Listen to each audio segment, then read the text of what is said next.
Hello, everybody. Welcome to another Comic Source Comic Boom collaboration. Time for DC Spotlight for July 15th, 2026. Happy All-Star Week for Major League Baseball to all those who celebrate. Uh, I got the home run derby on right here. Yeah. Sort of paying attention. New rules this year. First round going on right now. Yeah. But yeah, the weekend comics, it's interesting. Nothing blew me away this week, but I still had a hard time ranking because I kind of enjoyed everything. I mean, there were a couple that were kind of toward the bottom for me, Mhm. but other than the bottom two, I everything was really kind of even. I like really enjoyed it. So there's been some news coming out early from San Diego. There'll be more as we lead up to the show. So I hope everybody's checking out the Comic Source Weekly. Comes out on Saturdays. Somehow I put up last week's and it was live on Saturday, and then it went unlisted for like 4 days. I didn't notice. I was so bummed out. So sorry about that, because I'm giving final order cutoff for the coming Monday. So if it's not there, that's kind of annoying. But this week's is up. It's live. I've been checking it every day to make sure it stays live. But go check that out. Also had an interview with Hunter Goranson from Oni Press. He's the publisher and the president, along with writer Ben H. Winters, who's been on the show before for his project at Oni called Benjamin, which is fantastic. But if anybody's a fan of the show Tracker on CBS, which is like I think their number one drama, Ben's like the co-creator of that as well. So and writes for the show and what have you. So he definitely has his street cred. Well, he's relaunching Archie. This year's the 85th anniversary of Archie, and for the first time in the history Yeah. of Archie comics, Archie Publications themselves is not going to be publishing the books. They're partnering up with Oni's. Oni's going to do all the heavy lifting, and I only say that because I mean Archie. Everybody knows Archie. Like my mom, she's in her 70s. She never really read comics except for Archie. That was the book, the comics that she read. Those are the ones that she knows, and Mhm. she's actually going to be checking out the relaunch when it shows back up. So it is an interesting time for Archie Comics, for Archie Publications, and I think them partnering up with Oni, I think it's a good spot for them to be, and I'm kind of excited to check out what this new era of Archie looks like. So go check out that interview with Ben and Hunter. Really, really great chat about that. So yeah, but with Yeah. DC, I thought it was a solid week, and there's been, I wouldn't say rumors. Maybe it hasn't risen to that level. It's been a couple weeks. This is what happens every year around San Diego Comic Con. The news just dries up because everybody's saving it, even the rumors. But then the panels get announced, the programming gets announced, and that's when rumors start to fly and what have you. And then obviously at the show, I'm going to try to do a Comic Source Weekly show at the convention on Saturday. We'll see how that works out. As you know, Rocky, we're so busy. There's only so many hours in the day, Yeah. and I'm running around from place to place. So hopefully I can get that show done. It may be a little bit shorter than the 45-minute show that I usually do, but we'll see how that all plays out. But anyway, how did you feel about this week in DC overall? It was a solid week. I had although I thought it was a solid week. I enjoyed most. I enjoyed. I I thought 12 of the titles for sure were at the good to mediocre stage, and I thought it was an easy choice for my top six. I found it very easy to choose my top five for sure. The best titles really stand out for me with DC, and again, I'm getting more and more picky because the absolute standard, continues to impress the hell out of me. But yeah, no, I thought it was pretty good, and yeah, and there was some news this week, Bleeding Cool. I was really interested to hear that apparently DC has come up with some new rules for absolute variants, retail variants, which is interesting to see how that's going to play out. That's kind of a controversial. There's interesting debate flowing in that in retail circles as to the whether or not that's appropriate or fair to retailers or artists or what have you. But people can look that up online. That was started off as a Bleeding Cool rumor. I think it's confirmed now. But interesting stuff. Yeah, it hasn't been confirmed by DC, but we've seen, Yep. and that news came. I wish it had come out a day earlier. If it had come out a day earlier, the news had leaked a day earlier, I would have been able to cover it on Comic Source Weekly last week, but instead I'll be covering it this upcoming week. So yeah, basically DC sent a letter to comic shops, and I mean for fans, I think it's a great thing. And there we can debate on whether or not it's good for retailers, but I will say this for fans. I mean they're capping it at, so for a non, if I'm not mistaken, for a non-signed book, you cannot charge more than six times cover price, and for a signed book you can't charge more than 10, right? So Yeah. Absolute Batman, right? That's a $4.99 book. So if it's a signed copy, from your shop, you get Scott to sign them, or Dragotta, or the artist that you commission to do your retailer exclusive, you can't charge more than $50 for that. Yeah. And some of these retailer exclusives we know have been going for hundreds of dollars. Yeah. And then if it's a non-signed, you wouldn't be able to charge more than 25. So I can see why the retailers would be upset. They in a way, DC's killing the golden goose here. They've been raking in the money on these variants off the heat of Absolute Batman. Mm-hmm. But for fans, it's great. Like, I mean, there's been some great looking exclusive covers, retailer exclusives from some of these Absolute Batman issues, and I don't even consider it, because I go and I look at the price and I'm like, $50, $75, $100. Like that's to me, that's outrageous, because it's all the same on the inside. Mm-hmm. So I get it. But from the retailer's perspective, they're like, well, I've got bills to pay. This is this is the hot book. Why shouldn't it be whatever the market will bear, right? Like, that's capitalism. Why shouldn't I be able to charge whatever people are willing to pay? But I get it, because it's a little less democratic, because now you're limited to the high end collectors, or the other thing is, who's buying it? Well, other dealers, other resellers, right? So they're the ones that you lower the price, and all of a sudden somebody who just is somebody who exhibits at shows goes and buys 10 or 15 copies, and then they go and jack it up on the secondary market anyway.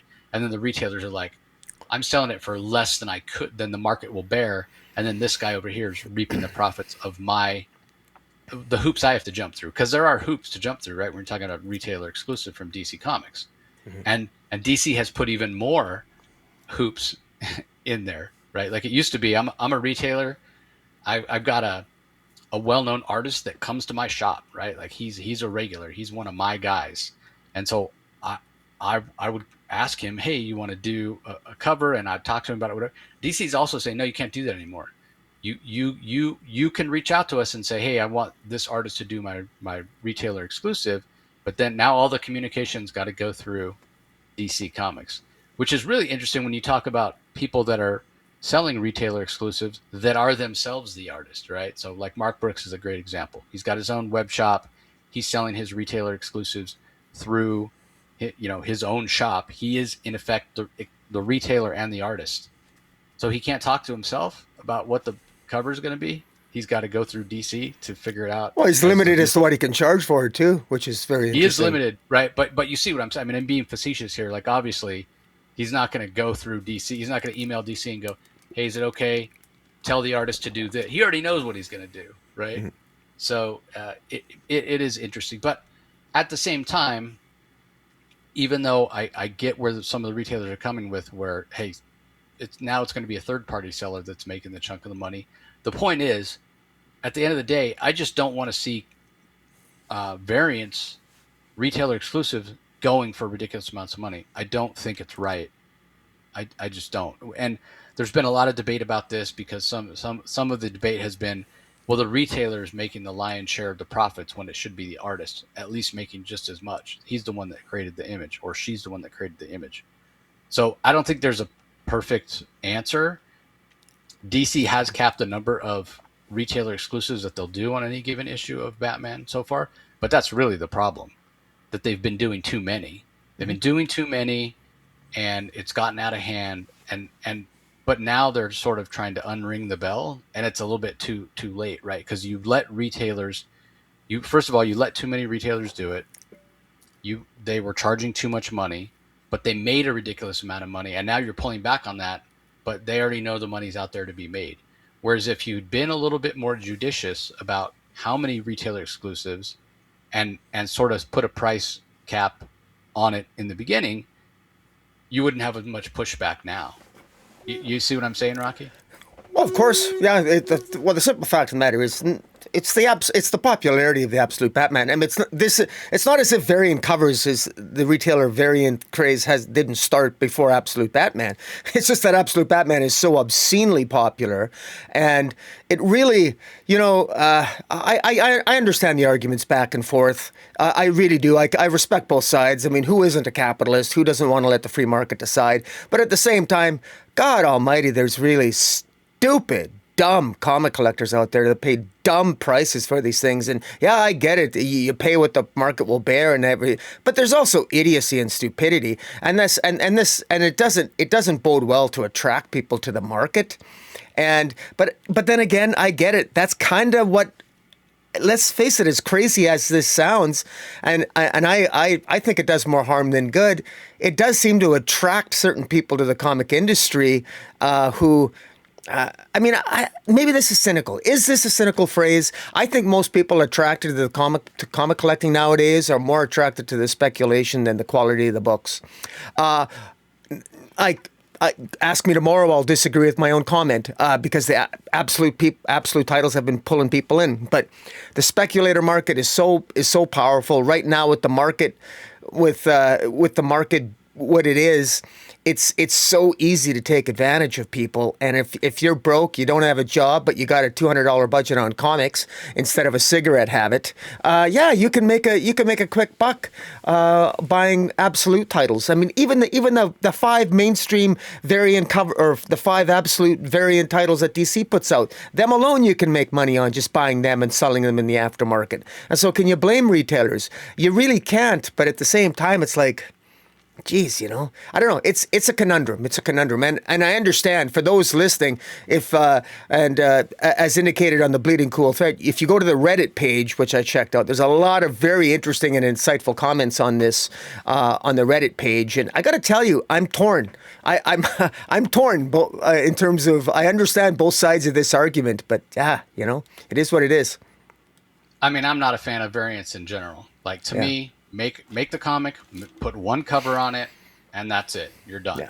Yeah. But it's become so baked in, way more than when it first happened, right? The speculator bubble of the 90s and what happened. People talk doom and gloom. We're in that same bubble. It's different. It's different now. It's sort of baked in. It's almost necessary. But again, I'm like, if you want things to sell, if you want to talk about speculation, whatever, I like it when it's because of something that's happening in the book, in the story, rather than because, I think this artist is going to be hot, or, the biggest problem I have with it is it's artificial scarcity, right? You're artificially creating the scarcity by saying, okay, we're going to do retailer exclusive, and there's only 500 copies, or there's only, and to your point about people not being smart with their money, it's the FOMO aspect. I got to get it. I got to get every Absolute Batman cover. I got to get every this artist cover, that artist cover, and you're buying into the FOMO. I love Mark Brooks. Like, I buy most Mark Brooks covers, but I don't buy any of his retailer exclusives because I won't pay $50, $75. I just won't. It's the same on the inside. The story is the same on the inside. It's the same. So that is. Anyway, more than enough to talk about that. I am glad you brought it up, though. I will be covering it on this coming Saturday's Comic Source Weekly. But let's go ahead and dive into the books. First book that we're going to talk about is Nightwing, number 140, The Dive, which is Nightwing Bloodhaven Lore, Part 1.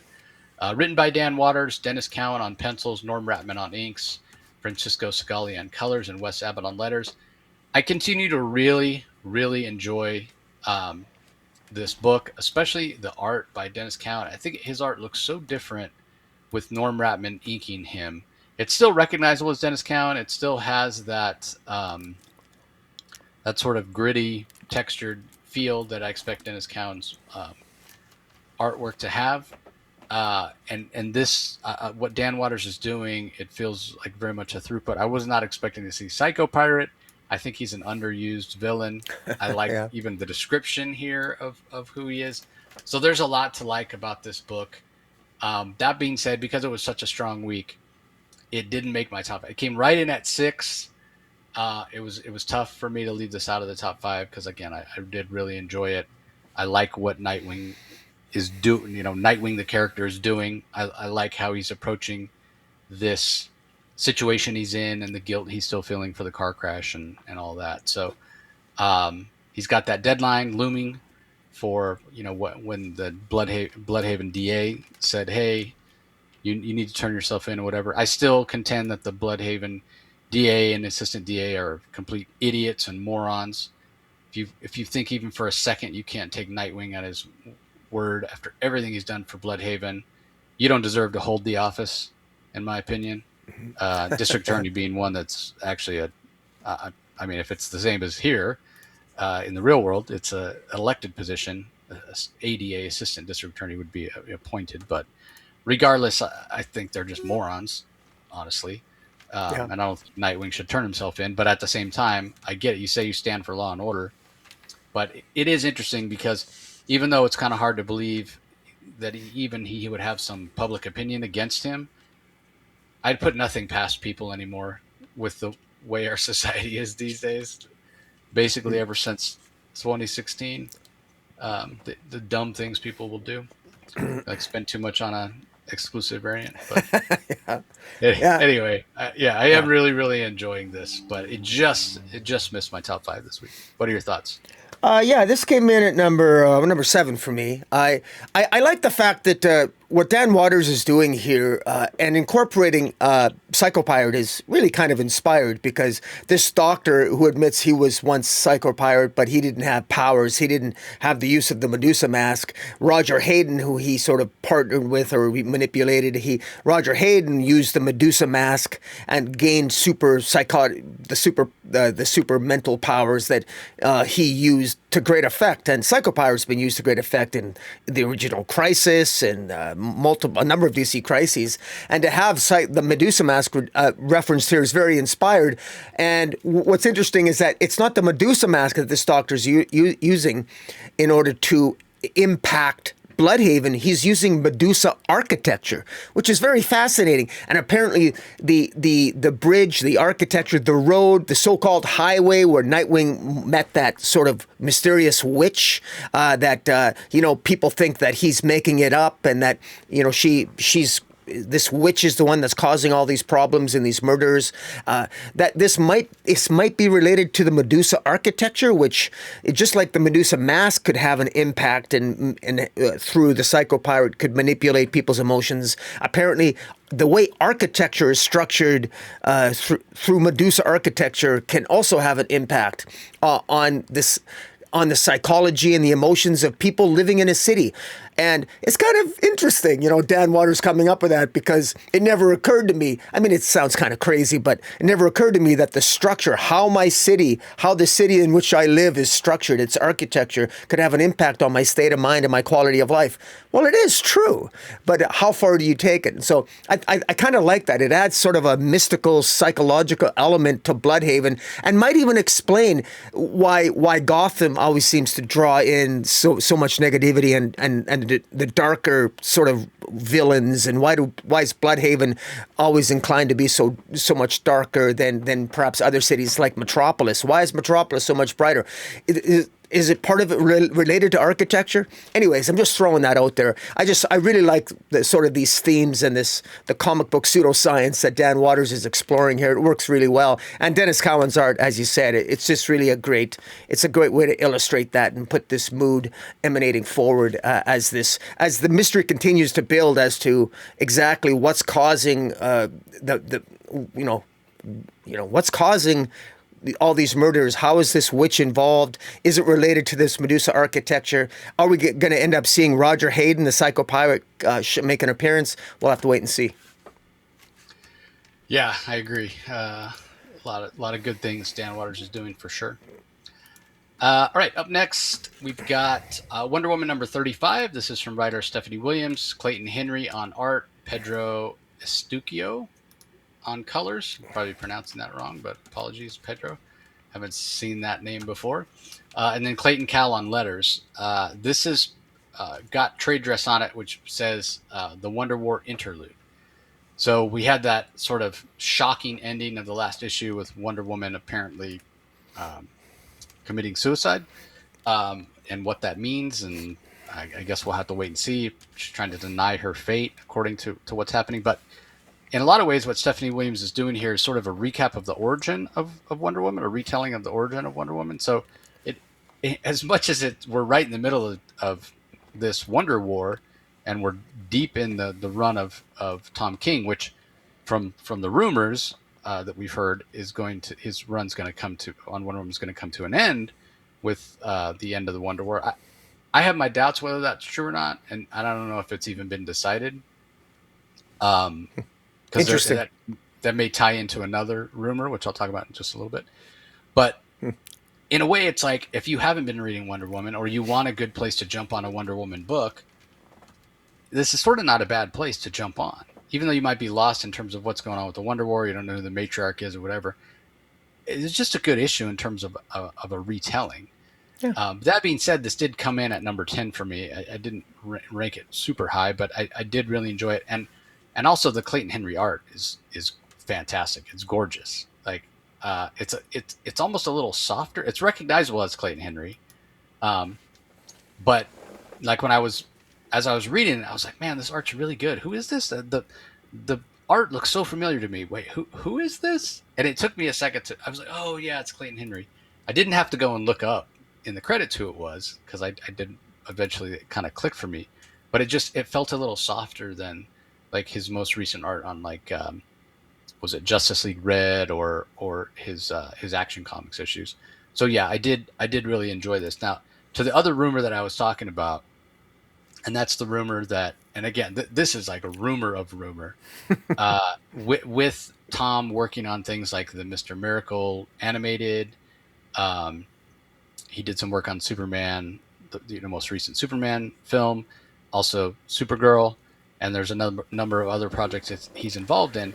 But the rumor that was going around was that, and again, I have only heard this second and third hand. I haven't heard this from Tom himself. I haven't heard from anybody else. But we know, Tom has talked about in the past on this very show with me, that he's not somebody who really collaborates well with other writers, because he kind of has his own ideas when he's telling stories. But the nature of Hollywood, and working on in those different mediums is you have to be very collaborative, working with more than one writer and what have you. And so there was this idea going around. I don't even know necessarily where it started, and again, it could have no basis in reality, but that the success of the Supergirl movie was going to be make or break for him. Like if the Supergirl movie did well, his star would continue to rise in Hollywood, and if the Supergirl movie didn't do well, then it might not be so great for him. Well, we know the Supergirl movie didn't do well, but I haven't heard of any of his other projects being canceled or what have you. Well, he was also removed from the writing team for the second season of Green Lanterns. He was part of the writing room for the first season of Green Lanterns. He's no longer on the writing team for the second season. It's already been approved for a second season. So I don't know why that happened, but that's interesting. Yeah, I mean, who knows? Yeah, that's the other rumor that came out this week, that some people that had screeners for Lanterns shared them, and they got in a lot of trouble because you can't do that. You're not supposed to do that. HBO Max, whatever. So they're off the list. They'll never get screeners again. But apparently the screener they had showed Hal Jordan getting killed in the first episode, and people were pissed off about that. I'm like, okay, whatever. Like, that doesn't mean that the majority of the season's not going to be flashback. Yeah. He's going to be in. I mean, you don't cast Kyle Chandler as Hal Jordan and then kill him in the first episode. Well, if Tom King writes it, you do. Sorry, I just had to say that. I completely disagree with that, only because Tom understands the difference between, like, he was one of the ones that said Supergirl shouldn't be killing anybody. I'm just saying he's been accused of shock value deaths before, and that's all. So I'm making a joke at Tom King's expense. I apologize.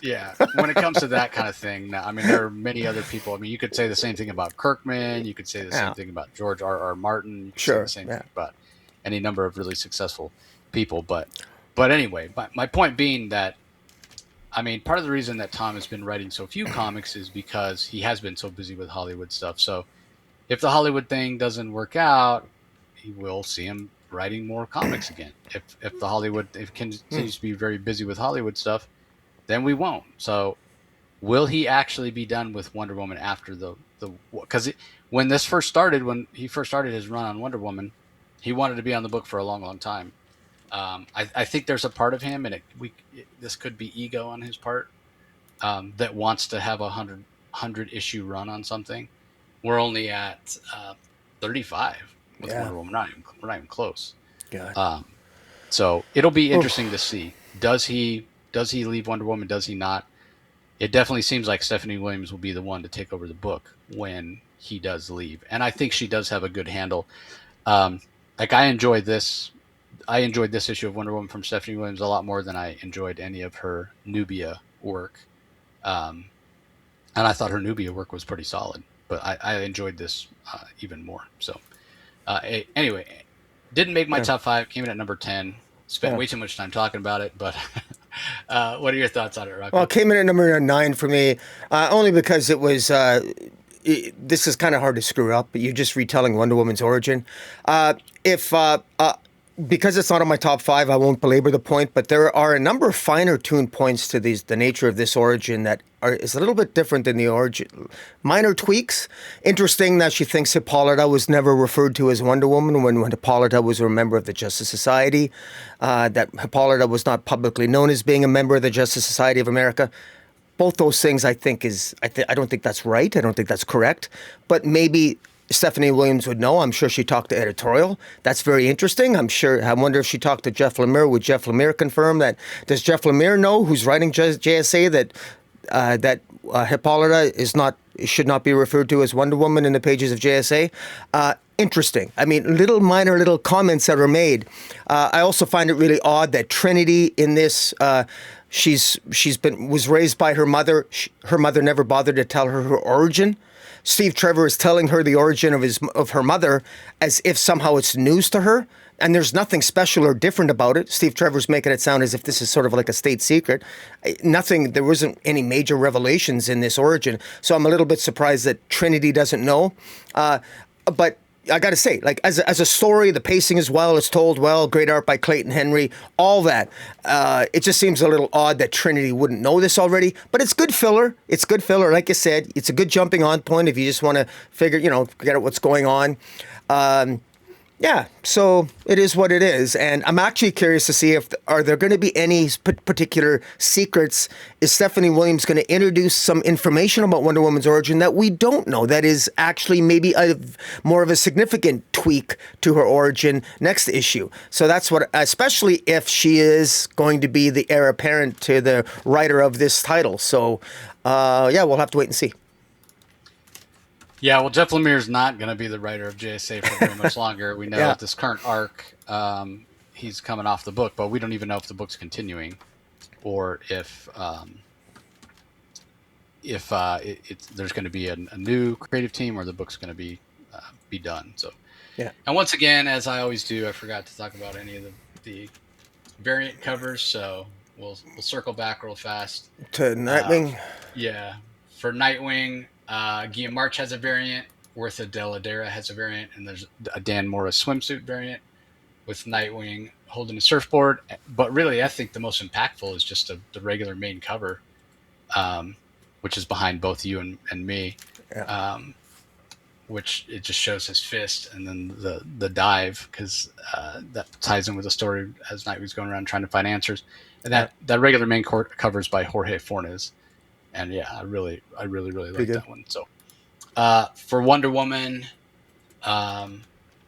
there's the main cover, which I sort of like. Is that Jeff Spokes? Who is that? Jeff Spokes. Yeah, it's Jeff Spokes. Because I it harkens back with Steve Trevor's plane, crashing, whatever. So that's really cool.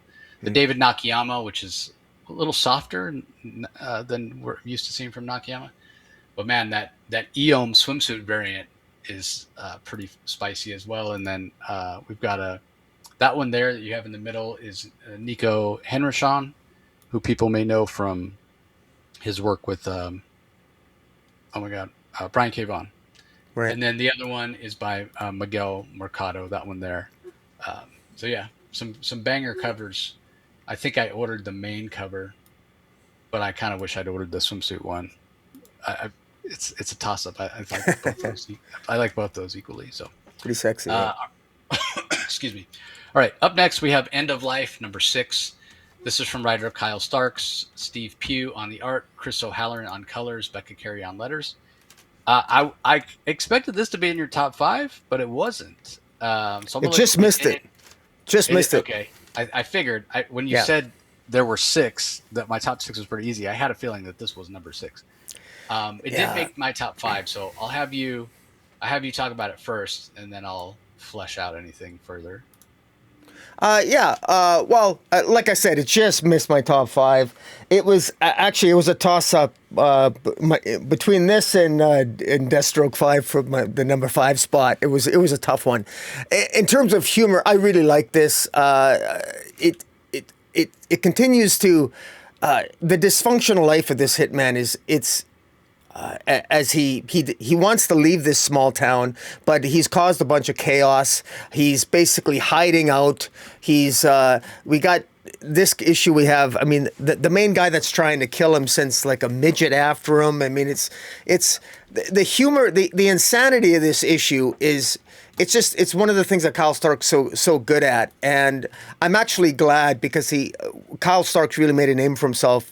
Went on for me with his when he was writing Peacemaker, and with End of Life here, he's just this. I'm so pleased to hear that this continued. I thought this was for some reason I thought this was a 6-issue series and it was going to end at the 6th issue, but I'm happy to report it says to be continued at the end of the 6th issue, and there's just more chaos in this issue.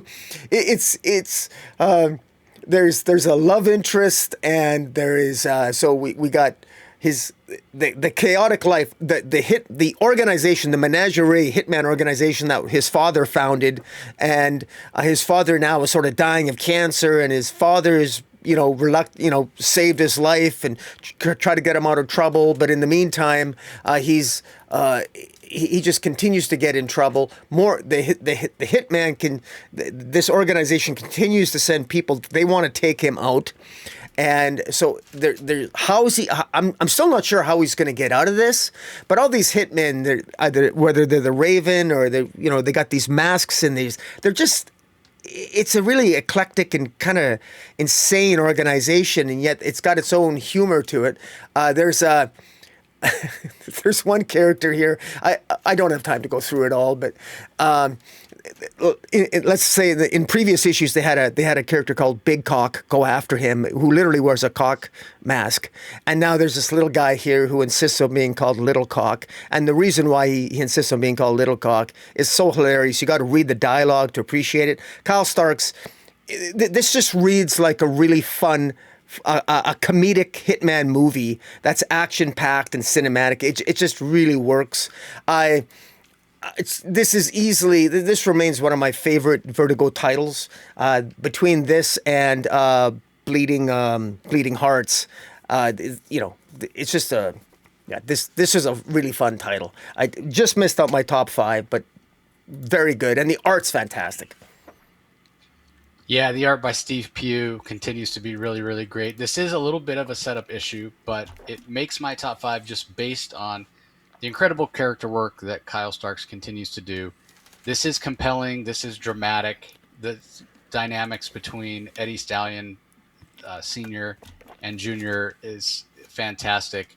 But at the same time, it is again a bit of a down issue in terms of action, and there is still a little bit, but it's not the over the top action that we've had at some particular times.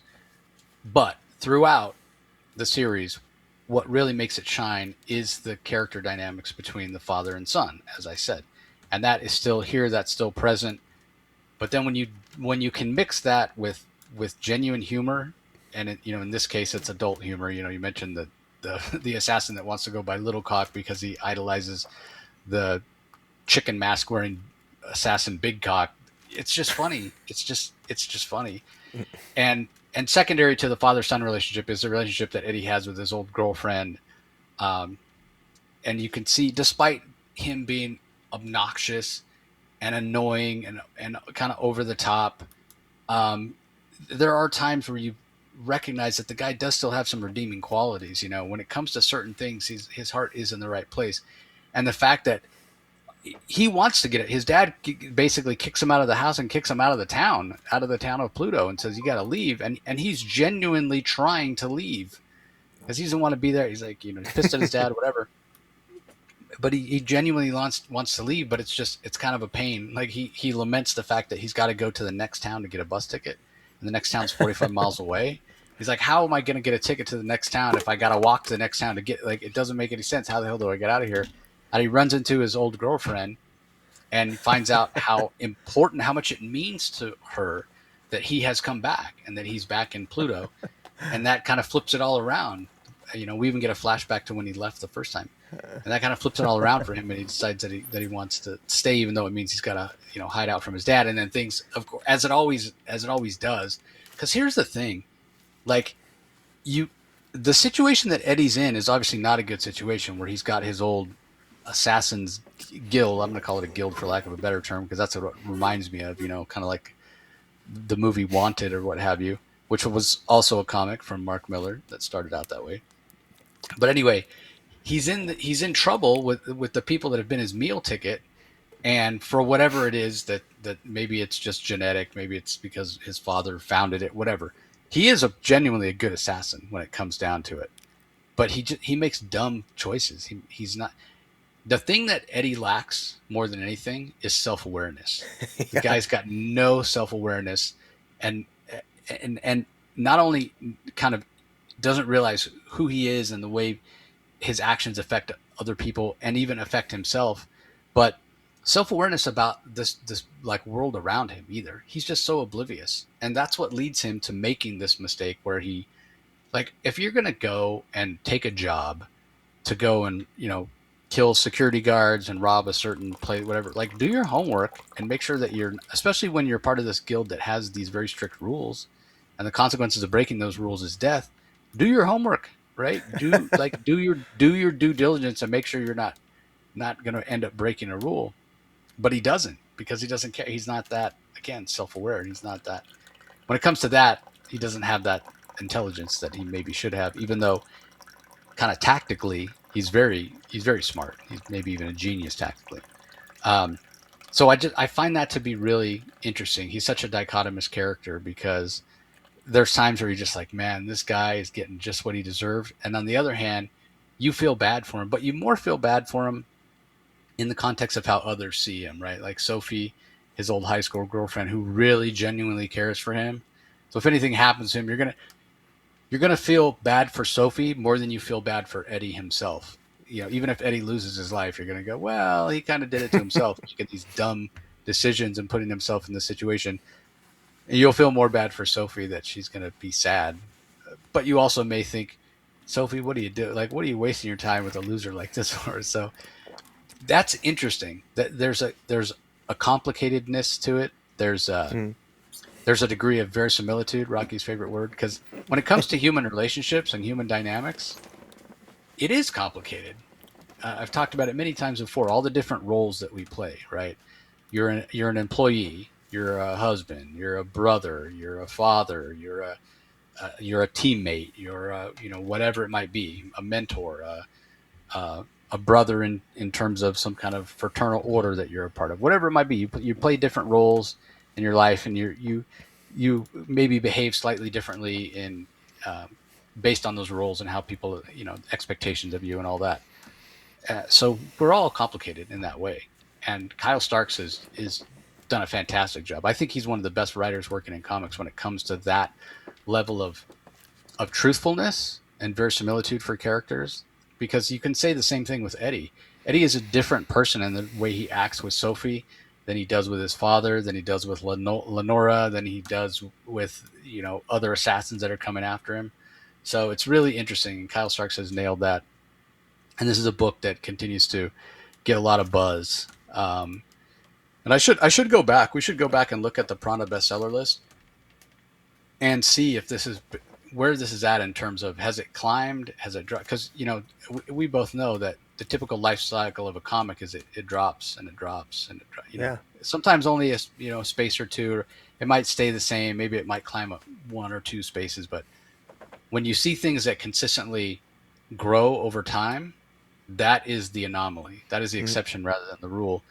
But it is a sign that a book is working, and usually it's working because of word of mouth. Yeah, I'd be curious to know which Vertigo title has been selling more. I don't know. I never paid attention when I last looked at the I Prana think list. it's either been this or I think it's Bleeding Hearts. Dennis Camp has The Fire going on right now, and that's Yeah. the one I've been hearing the most about. But I wouldn't be surprised to hear that this is up there as well. Yeah. All right, let's talk about some of the variant covers. I mean, the main one is after Eddie gets captured and he's on the bed and he's about to get shocked. And I will point out, not for the young, definitely for mature. He's got like electrodes to shock him, like clamped on his nipples, and I just imagine that's got to really hurt. I don't know from experience. And then it has one variant which is very moody as well that I really really like, because the main cover, the one that's behind Rocky Knives, by Gerald Perel. But then the variant that's in the middle there is by Steve Pugh, but it's it's almost this soft. It's not quite watercolor, but it's approaching that. It's probably the digital watercolor, and the lines are softer than anything we get on the inside. Because Steve Pugh usually he's got a pretty solid line, but I really like that cover that he did there, that variant, because it's very moody. It's very nice. atmospheric. Yeah, really, really like it. So, anyway, I continue to love this book. It's really, really fun. Did I give my rating? Number 5, I thought you said it was. Did it come in number 5 for you? Or not? No. Oh, okay. But it's in your top 5, you said. It's in my top 3. Oh, awesome. It's in my top 3. Yeah. Interesting. Yeah. I didn't think I gave and then I looked at it. I was like, oh yeah, I definitely did not. Okay. Anyway, let's move on. Batwoman, S-Geology, Part 5, written by Greg Rucka. Dani is the artist, along with Matt Hollingsworth doing colors. And then Hassan Otsman Elhau on letters. I'm not going to bury the lead here. This came in last for me. It's probably the one book that I just, this one, it just didn't do it for me. This has been an up and down series, mostly down and mostly toward the bottom of the list every week, bottom of my rankings every week. But there is the one thing that I did enjoy about it was the scene where Kate Kane and Renee Montoya questions show up at the house, whatever, where sort of the final confrontation and to rescue Alice and what have you, and the where the question's going to take on what do they call him, the stone soldier or whatever, stone monk. Right. Punched a lot of monks of the stone in my time, and so I did enjoy that exchange. It was kind of funny, but I sort of felt like, especially the way this ended, where Kate just goes in and takes off her mask, and that reaches her sister, and she's able to walk away, and they let her walk away, and the whole idea. Despina's like, oh, sometimes when you win, you really lost, and it seems like something's being set up for later on. It was so anticlimactic. It's like, why? So why was this a big deal? And I guess, like I said, the truth of it is to be revealed later. But it did give a sense of, so why did I take the time to read this? That's exactly right. You know what I mean? Like, if that's all it was, so you could just walk in and take her away from Mother Despina. Like, why was it a big deal? So, yeah. And I said this before, I'll say it again. I think Dani's art, this book should be in black and white. I understand why it's not. When it comes to Batwoman, you need the black and the red.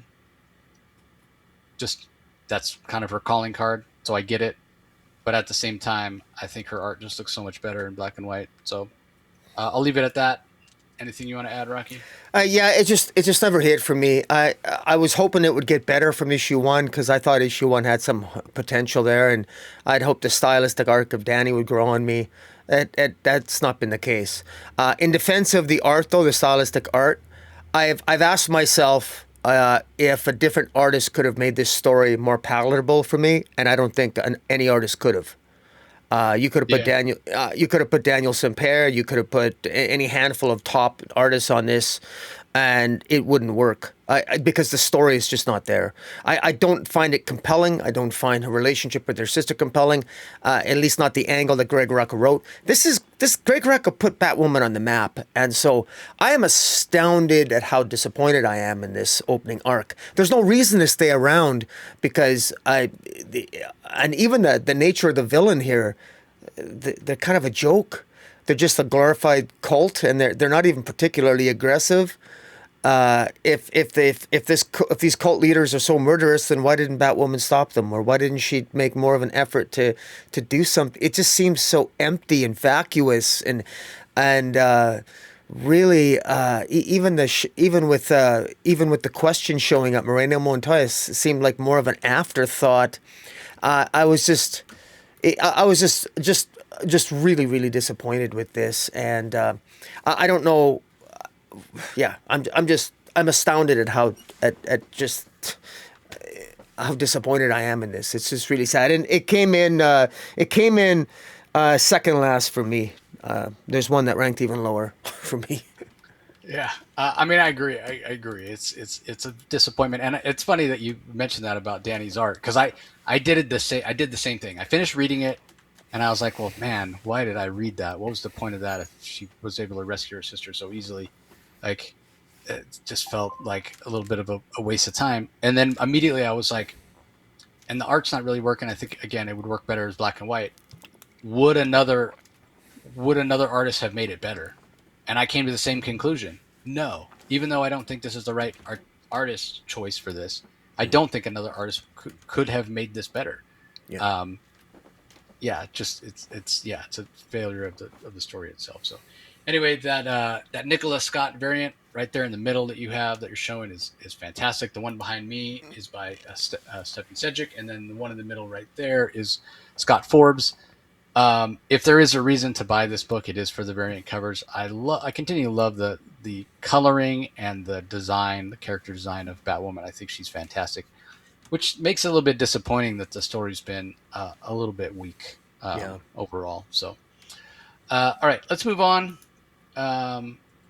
Up next, we've got Deathstroke the Terminator, issue number 5, The Job, written by Tony Fleecs, Carmine DiGiandemonico on art, Yvonne Placencia on colors, Wes Abbott on letters.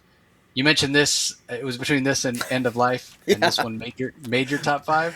It did. Yeah, sorry, go ahead. Give us your thoughts. Yeah, go first.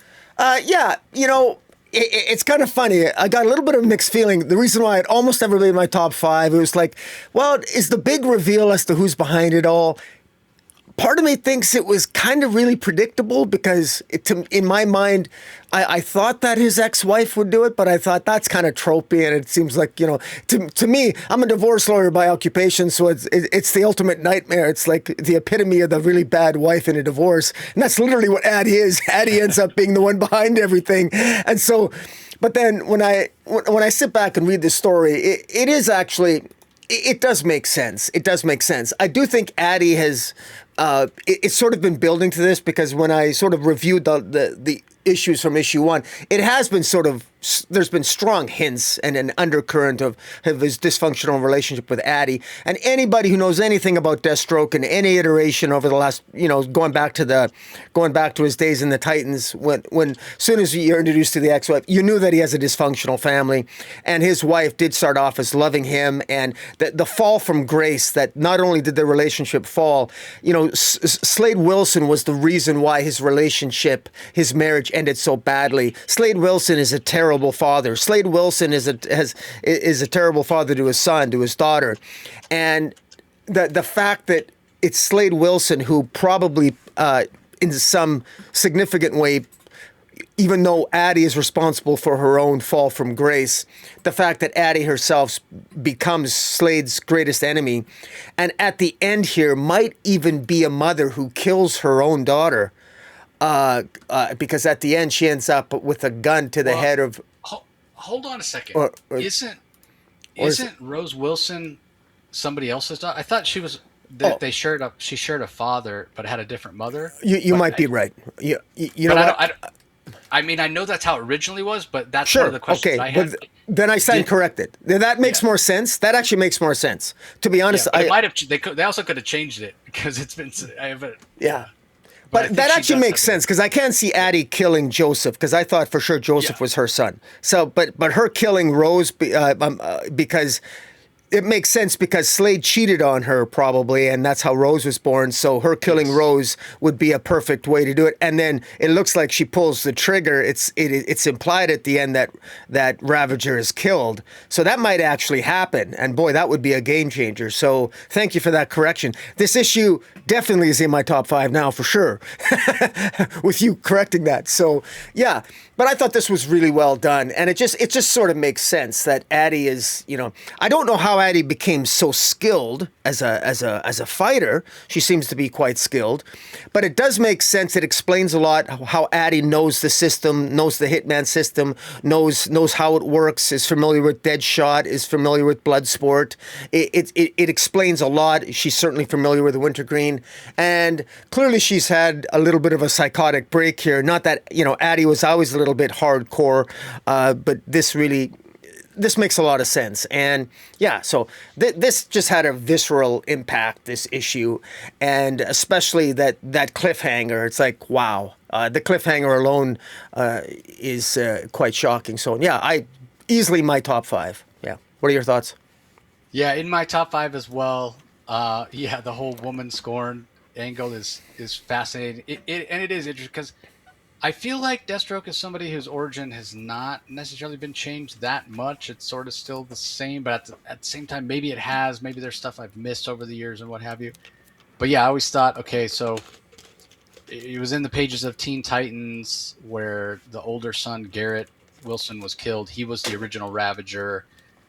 Second oldest, Joseph Jericho, became a superhero.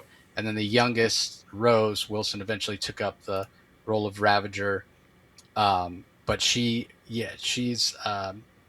the daughter of somebody else that's Slade had an affair with, whatever. But I also thought that Addie, that the way her and Slade met was on the job, that she was kind of special forces as well.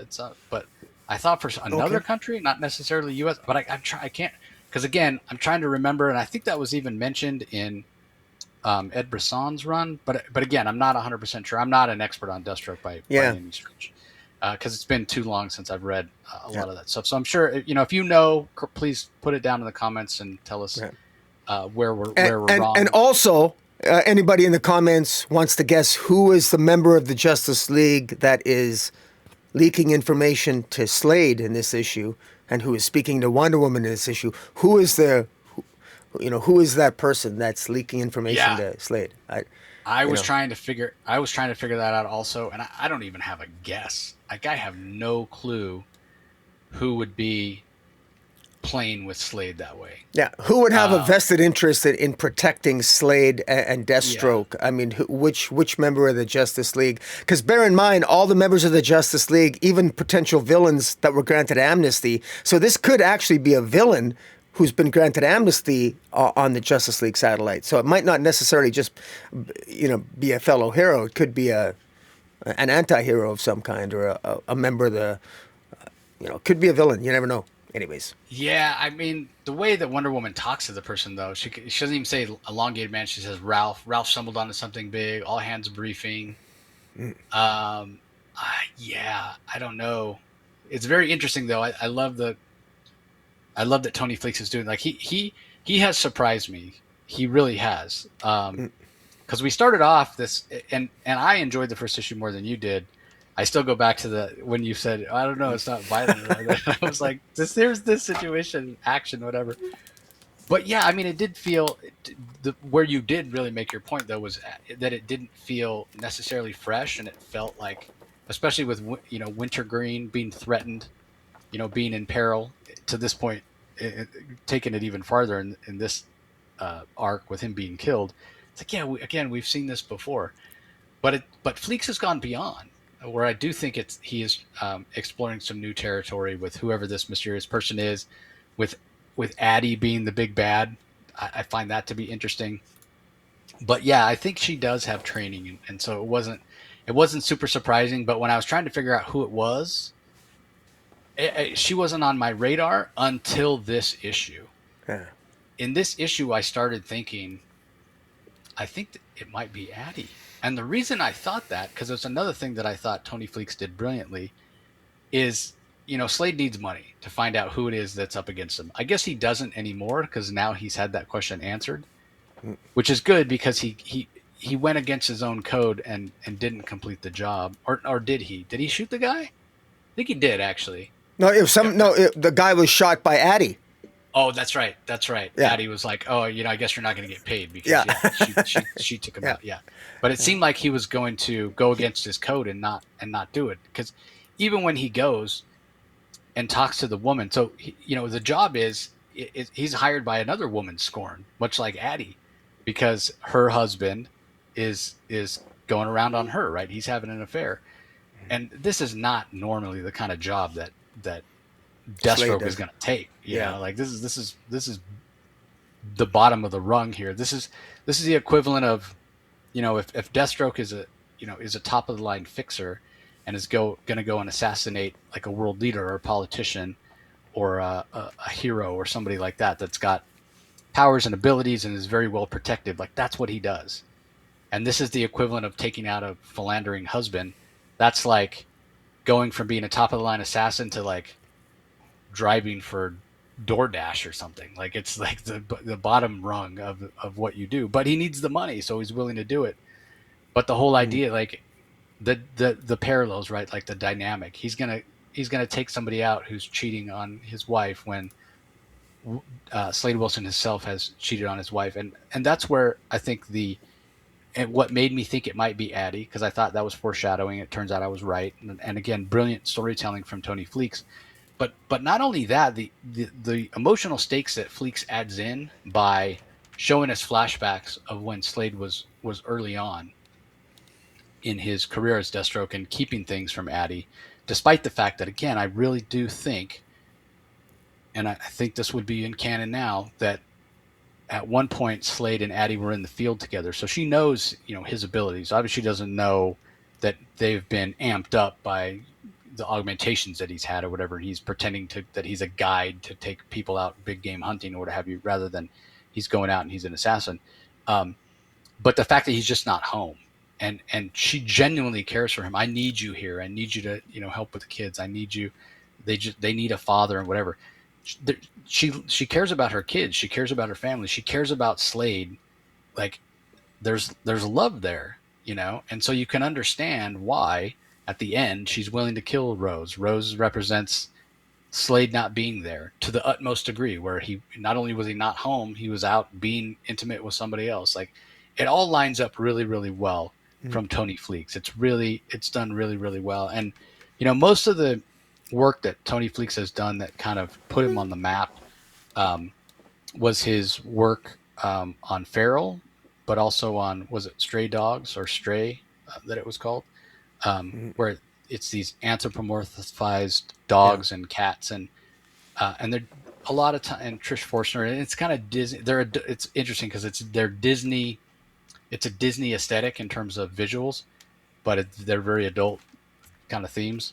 Yeah. And they've done really, really well, and they've had variant covers that homage other movie posters and whatever, and people love them. And it's great. It's great. Like, very popular. I'm so happy. Yeah, very happy for Tony and his creative partners on that. But the thing I think doesn't get talked about enough is those books work because of the dynamics, the character dynamics in those books as well. The interpersonal relationships between, or maybe I should say, the intercanine relationships between these dogs. They all have different roles or whatever. And I think that's, as much as you might jump on those books for the art, I think you stay because the character work is so strong. And Tony is bringing that same vibe, those same skills to the DC universe and Deathstroke the Terminator. So yeah, this has been steadily, the quality of this book, I think, has climbed over the first 5 issues. So really, really great. I don't think I looked at the variants for this. I mean, obviously the main cover, which is behind you, which is by the regular series artist Carmine DiGiandemonico, is teasing that, the person being unmasked. And maybe if I'd seen it, you could kind of tell that it's a woman. That might have Yeah. given us a clue that it was Addie Yeah. to begin with. But the one behind me is by Jeff Spokes. The one in the middle there is by Dan Panosian. Those are the covers I've been buying, the Panosian, because I'm just such a fan of Dan. Yeah, they're gorgeous. And then, yeah. And then the other one, that one there by Carlo Pagulian, who Carlo was the one that did the majority of the Christopher Priest run on Deathstroke. That run that was, I think it was a DC Rebirth run, if I'm not mistaken. So yeah, there's some great variant covers on Deathstroke as well. All right, up next, Absolute Flash number 17 in Gorilla City, part 2 of 2, rather.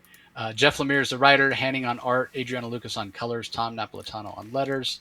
I really like Nick Robles. I mean, Nick Robles is the one that launched this title with Jeff Lemire.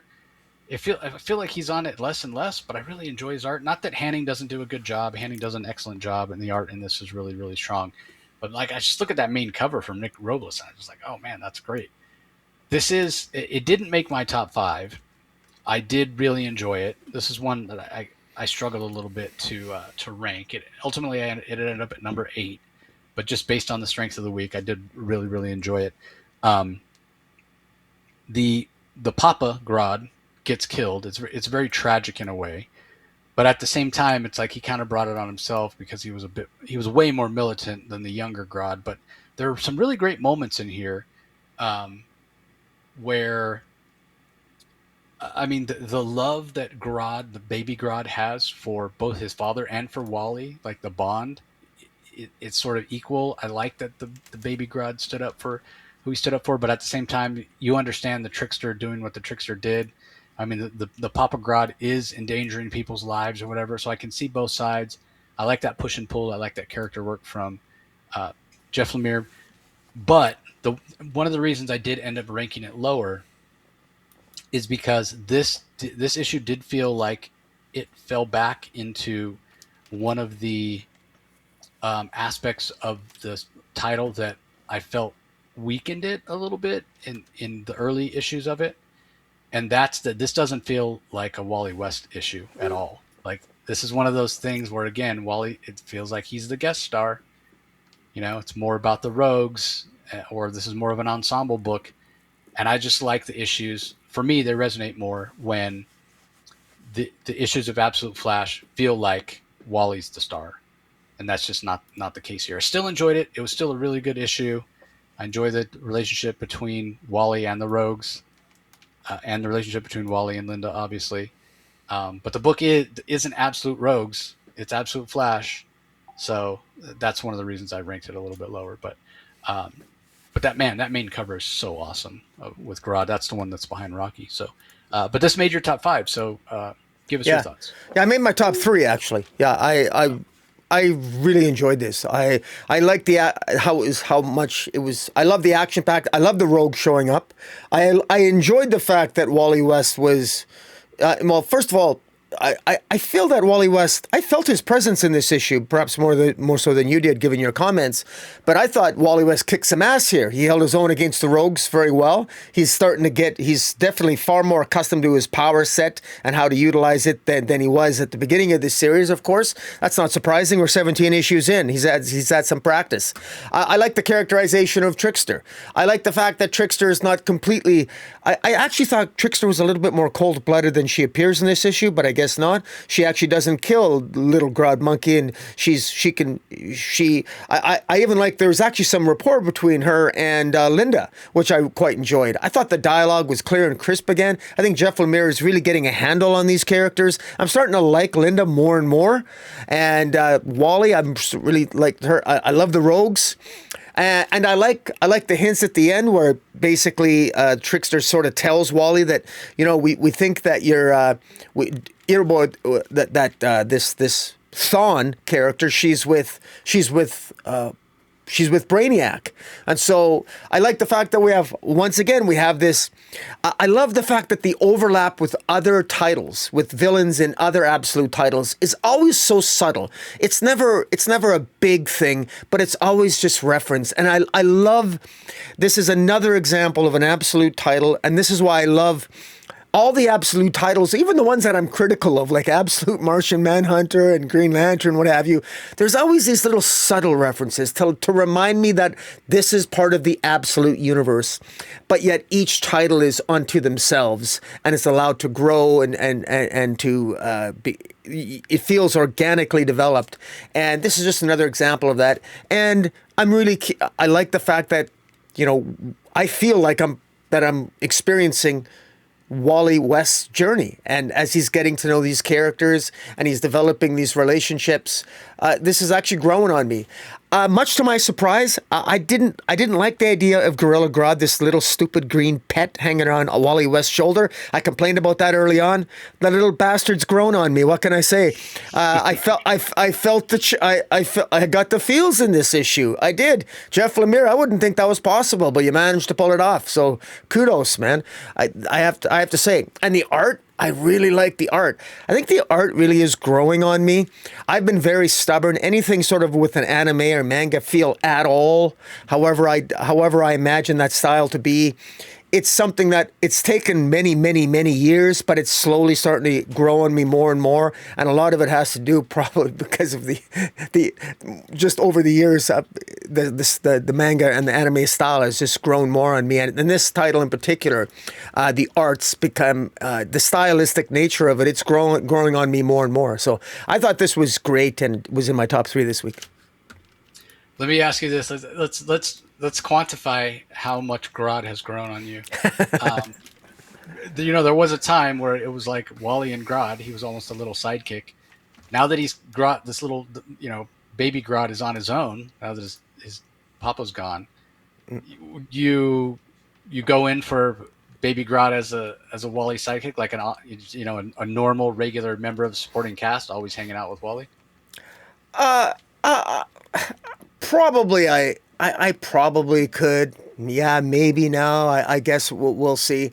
Like I said, yeah, maybe. So far, it is growing on me, and it's, like I said, as long as he doesn't maybe take over the, doesn't. That's what I worry about. Like, right, but as long as he's treated like a pet, right? I mean, it's sort of like, I don't think Crypto being with Supergirl in a Supergirl comic is ever going to overshadow Supergirl because it's a pet. So, Grodd is one of those things. It's, it's, like I said, it's grown on me. Like, it all comes down to the storytelling.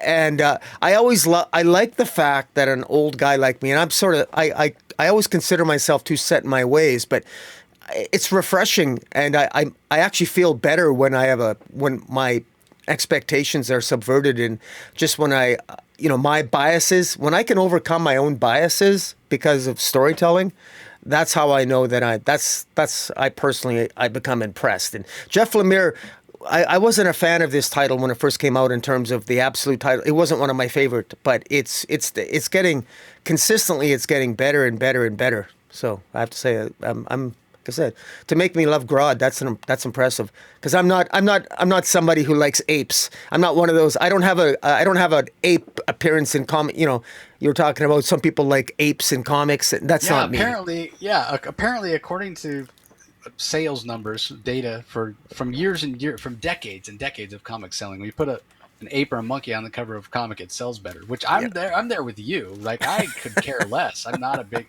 But apparently the majority of people really are. So I do wonder about that. And kind of on that point, here we go with our second Brian K. Vaughan mention in this episode, which I'm a big fan of Brian K. Vaughan, but I've never read Why the Last Man. And, I don't know that I even mentioned it at the time, but a previous issue of Absolute Flash, when we had Grodd, I think, sitting on Wally's shoulder on one of the covers, it did remind me of I think it's Why the Last Man #1, where it has monkey. Yorick and Ampersand is the monkey. Ampersand, yeah. So but if I'm not mistaken, you have read Why the Last Man, right? Oh yeah, yes, certainly.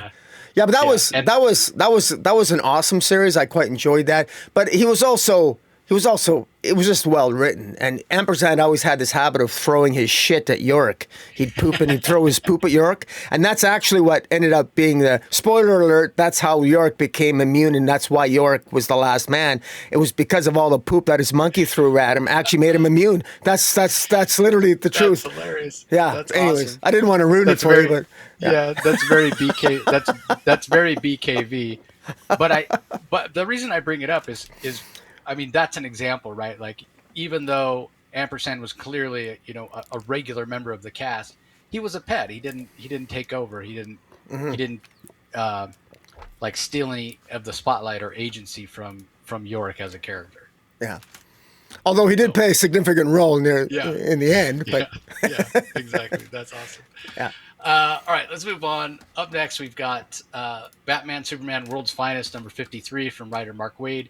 Adrian Gutierrez on pencils, Vicente Fuentes on inks, Luis Guerrero on colors, Steve Wands on letters. Now, I want to be clear that I did not enjoy this issue of World's Finest and this Warlord arc where Batman and Superman are visiting Skotaris any less than any of the previous chapters of this story. However, I think every other chapter of the story has been in my top 5. This only made it to number 9 this week, but I enjoyed it just as much. It wasn't a drop off in the quality of this World's Finest story. It was just the quality of other things this week. It just had stiffer competition. I still really, really enjoyed this. I really love the level of capability that Mark Waid continues to show Dick Grayson had even at a young age as Robin. I enjoyed the jokes. This is a 14, 15-year-old boy. He's got the raging hormones. He makes comments. We commented on it for previous issues with these scantily clad warrior women of Skotaris, and Dick Grayson definitely taking notice of that. Like, at one point he's like, I wanted my own Catwoman. This was a lot of fun. This was a lot of fun. Yeah. It was great to see the world of Skotaris. It was great to see the contrast between the different heroic styles of Batman and Superman versus Travis Morgan, the Warlord, who lives in a much more brutal and savage environment and is willing to kill. But typically he's killing monsters and demons and dinosaurs or what have you, not killing people. But this was really, really good. But again, just based on the strength of the week, it fell a little bit on my list. Yeah. It's not on your top 5 either, Rocky, but any thoughts you want to add? It came in at number 8 for me for the same reason, but it's excellent. This really was, even though it's called World's Finest, this really felt like a Dick Grayson story. Because Dick Grayson was in many ways the centerpiece of this 2-issue story arc, because Superman and Batman have basically been mind controlled as these sort of warriors and this of the Tyrannus, of sidekicks of Tyrannus Rex, and it's through Dick Grayson essentially letting himself fall, and at the trauma of potentially losing Dick Grayson is what snaps Batman and even Superman out of their sort of being mind controlled by Tyrant Rex or whatever. And so that's significant. And you appreciate that because you can appreciate the way the story was progressed and the way Mark Waid has, frankly, if you can, the way Mark Waid's even written Batman and Robin Year One, and like if you follow the pattern, like what Mark Waid has done, Mark Waid has not been given enough credit. He's been given a lot of credit, but not enough credit for how he's sort of revitalized the early years of DC by rewriting those stories, those Silver Age stories in the pages of World Finest and Batman, Robin Year One, and in other titles. I mean, he continues to do a great job. World's Finest continues to be the one that, consistently is always good, always good. Sometimes it's really good, but it's always at a minimum good, and this issue is no exception. Yeah, I couldn't agree more. And also one of the things you kind of mentioned it tangentially, I did as well, but I'll shout it out, so everybody can be aware. When we talk about Mark Waid doing something classic with World's Finest and it feeling a bit like a throwback, 2 issues, a 2-issue arc, that doesn't happen. It's refreshing to get a story that is just a couple of issues. So, all right. What do we have up next? Dark Knights of Steel 2, issue number 1, from writer Tom Taylor. Otto Schmidt on art, Eric Prianto on colors, Wes Abbott on letters. This was great. This was a great return to the world of Dark Knights of Steel. This came in at number 5 for me. The Otto Schmidt art is excellent. It is interesting that he's not coloring his own art, which he often does. But I will say that this has a big cast, so I'm not surprised that he doesn't. Eric Prianto is a great choice. They're a great color artist as well. But particularly what I loved was the little recap. We get a text page that basically sums up everything that's been going on in the Dark Knights of Steel universe so far, and I really appreciated that. It wasn't that I'd forgotten, but it was nice to have it all there recapped in one page as kind of a prompt to make sure I've got everything straight. And then there was a second page that wasn't a text page, but it showed the different kingdoms: the Kingdom of Metropolis, the Kingdom of Storms, the Kingdom of Amazonia, and kind of who the characters are and what have you. There are times in this story where things are mashed up a little bit in terms of mixing Alfred and John Joe, Martian Manhunter. Alfred Pennyworth and Martian Manhunter is one example of that. And I think it really, really works. This is Elseworlds, but the things that Tom Taylor's been able to do really, really work. Rocky and I both talked about it in the past, how it feels like up for me, up until Tom Taylor did Detective Comic, which you could look at as Detective Comics and it doesn't really tie into current continuity tightly at all, and it's kind of off on its own, which is fine because I feel like it gives them more freedom. But back to my original point is that I think the best work that Tom Taylor has done in DC is when he doesn't have to worry as much, where he has more freedom creatively because it's not tied in. He doesn't have to worry about events interrupting his runs or what have you. So when we talk about things like Deceased or Injustice or this Dark Knights of Steel, this has been some of his best work. Because again, he doesn't have to worry about, you can't do that, or it doesn't line up chronologically with this or whatever. He's just got a lot more freedom to kind of explore and have some really, really cool ideas. So you couple that with this great Otto Schmidt art. Again, the recap was appreciated. And while this issue is a little bit of setup, we know that Amanda Waller, even in this reality, is still a POS. She's still a piece of crap. She's betraying the Kingdom of Metropolis. I'm assuming she's the one that's been poisoning Supergirl.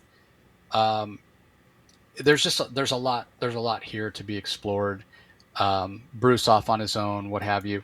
It really feels like with Dark Knights of Steel 2, issue number 1, that the scope of the world is widening. Like, you really look at that first series, it was really focused on those three kingdoms, which now have an alliance they refer to as the League, as in Justice League. We had the Black and White series that focused on Deathstroke and that version, and we had some backups that talked about Aquaman as well, and Aquaman shows up here. But now it feels like we're starting to spread out.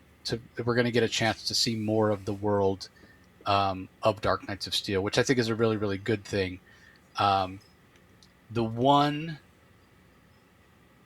It's not really something I worry about, but one thing that I do wonder about, I guess is the way to put it, is, this is Tom Taylor's baby. This is something he conceptualized or whatever, but he can only do so much. He can't.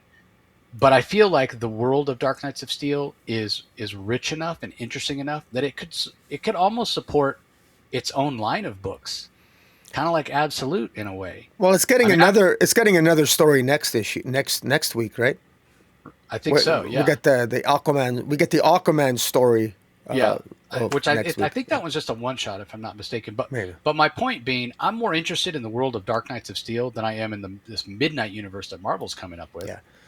Yeah. But again, what I worry about is this is working so well, and it's the brainchild of Tom Taylor. If you bring other creators in, they obviously would need to collaborate with Tom to kind of make sure that it stayed true to his book. So I worry about if it gets too popular and they try to do too much too fast, that we might see a dip in quality. But it's kind of a good problem to have, because I wasn't super interested in this when when it first started. The first couple issues were just kind of like, oh, it's medieval version of DC Universe, what have you. But kind of like Grodd's grown on you, the world of Dark Knights of Steel has grown on Yeah. me. So anyway, it came in at number 5 for me. So Yeah, what are your thoughts? What are your thoughts on it? Yeah, came in at number 4 for me. I look, if the Absolute Universe, I love when Absolute Batman came out, I thought, wow, wouldn't it be great if we had more Absolute titles? And of course we got more, and we knew we were getting more, and to great effect. I see no reason why, and we have different creative teams in the Absolute Universe, and this is DC Game of Thrones, but it's unique to DC. And you got your different kingdoms, you got your different players. It just goes and it works. And there's a reason why this storyline this series has returned. This Elseworlds saga has returned. It's because it's got so much potential. And the reason why I know it's got so much potential is that Amanda Waller's the primary villain, and you never said one bad thing about her, Chase. So, so maybe could it be that you like Amanda Waller in an alternate universe? We shall see. Well, I did say that no matter what universe, Amanda Waller's still a piece of crap. But to your point, this version of Amanda has not been overexposed or overused, and the fact that her villainy is a secret, like Tom Taylor's just using her a lot more judiciously, and I think Amanda Waller as a character can work when she's not overused. Yeah.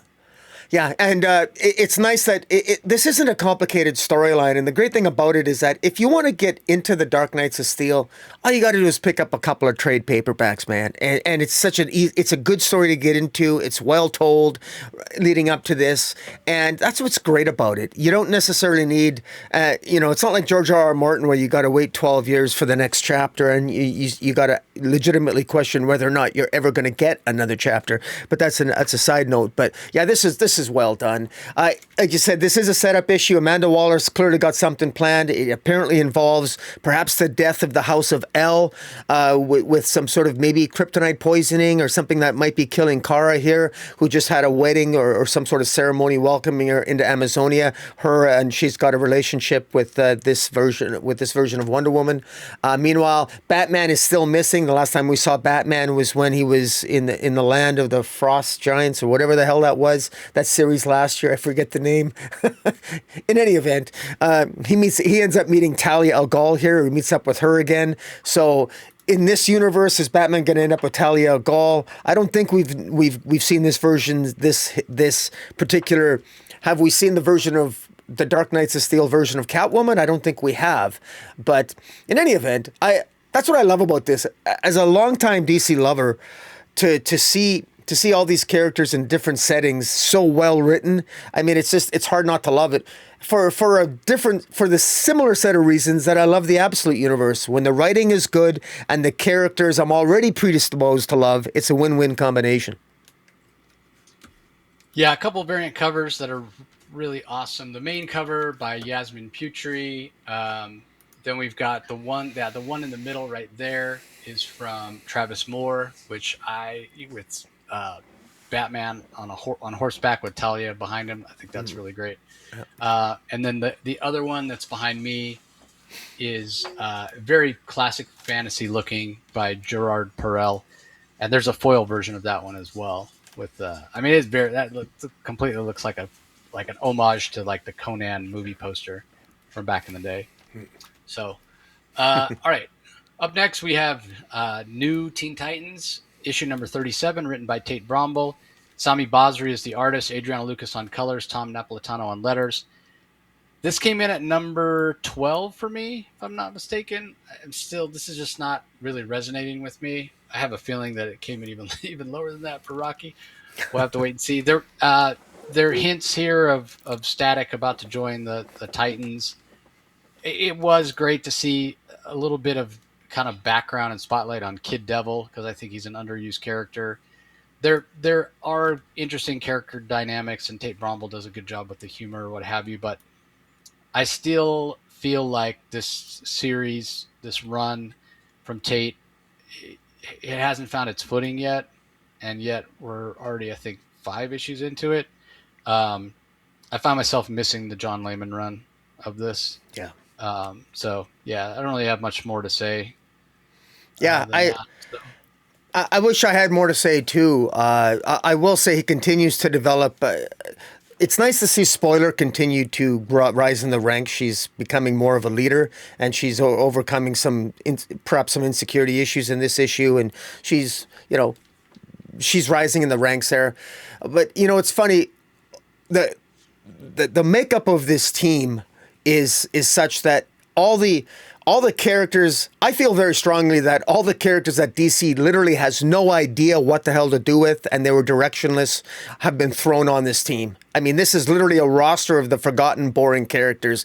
I mean, you got John Kent. Sorry, John, but you're kind of an afterthought.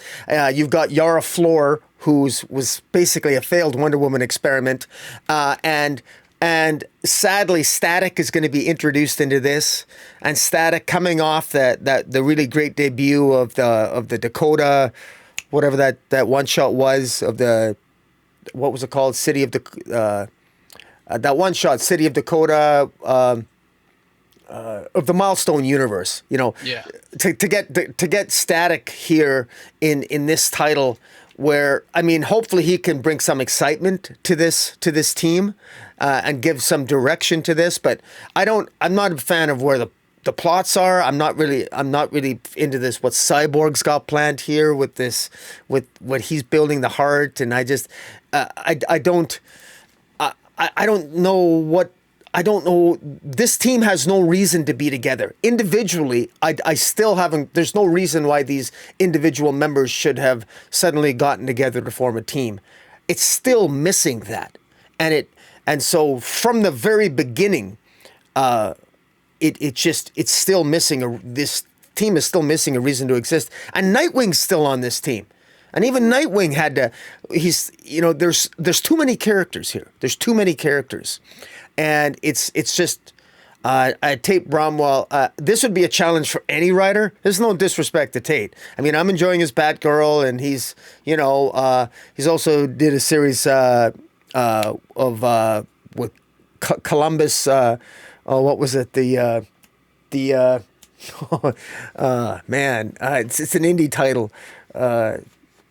Anyways, I'll kick myself. I'll think of it. It's one with James Tynion, and but in any event, it's just not really hitting for me, unfortunately. Exquisite Corpses. No, no, it's I think it's the something life of Christopher. Oh something. Yeah, the oddly curious life of Christopher something. Yeah, that's the one that I've been in. I haven't read that because I haven't seen an issue in a while. It's been a while since an issue came out. But that I got every issue of that. But in any event, this isn't really hitting for me. But the oddly pedestrian life of Christopher Chaos. Chaos, right? Christopher Chaos. Yeah. How could I forget that? Such a cool name. Such a cool title for a series. Yeah, it's a good series. Yeah. But in any event, it's just not hitting for me. I didn't look at the covers. But the main cover is from Torunn Clark. And then there's an Ethan Young Tara one. And then there's a Riki Yagawa variant. That's the Riki Yagawa there. The Tara one is interesting. She might be there it is. Tara might be the most interesting aspect of this book. She's been brought back so many times, and she ultimately ends up as a villain. She's never been able to turn that around. I guess the betrayal is too deep. But interesting. Yeah. She's an interesting character. All right, let's move on. Up next we have Lobo #5 from Skottie Young with art by Jorge Corona, colors by Jean-Francois Bellew, letters by Nate Picos of Blambot. I continue to really, to my surprise, I continue to really enjoy this issue.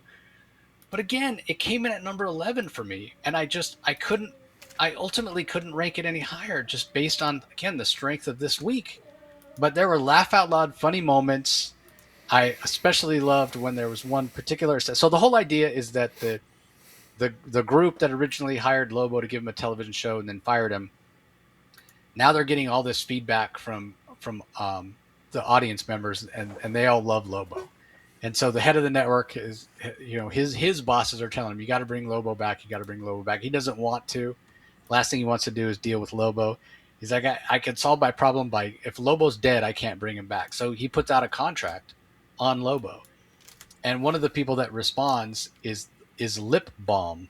Not like lip balm, BALM, like you would put on your lips, like chapstick or whatever, but like lip balm, like BOMB, who approaches Lobo when he's passed out drunk on a bar, and kind of seduces him because she's, sexy or whatever. She's very buxom, and she's got all these lips. She's got all these extra mouths and giant lips on her. The character design's fantastic from Jorge Corona.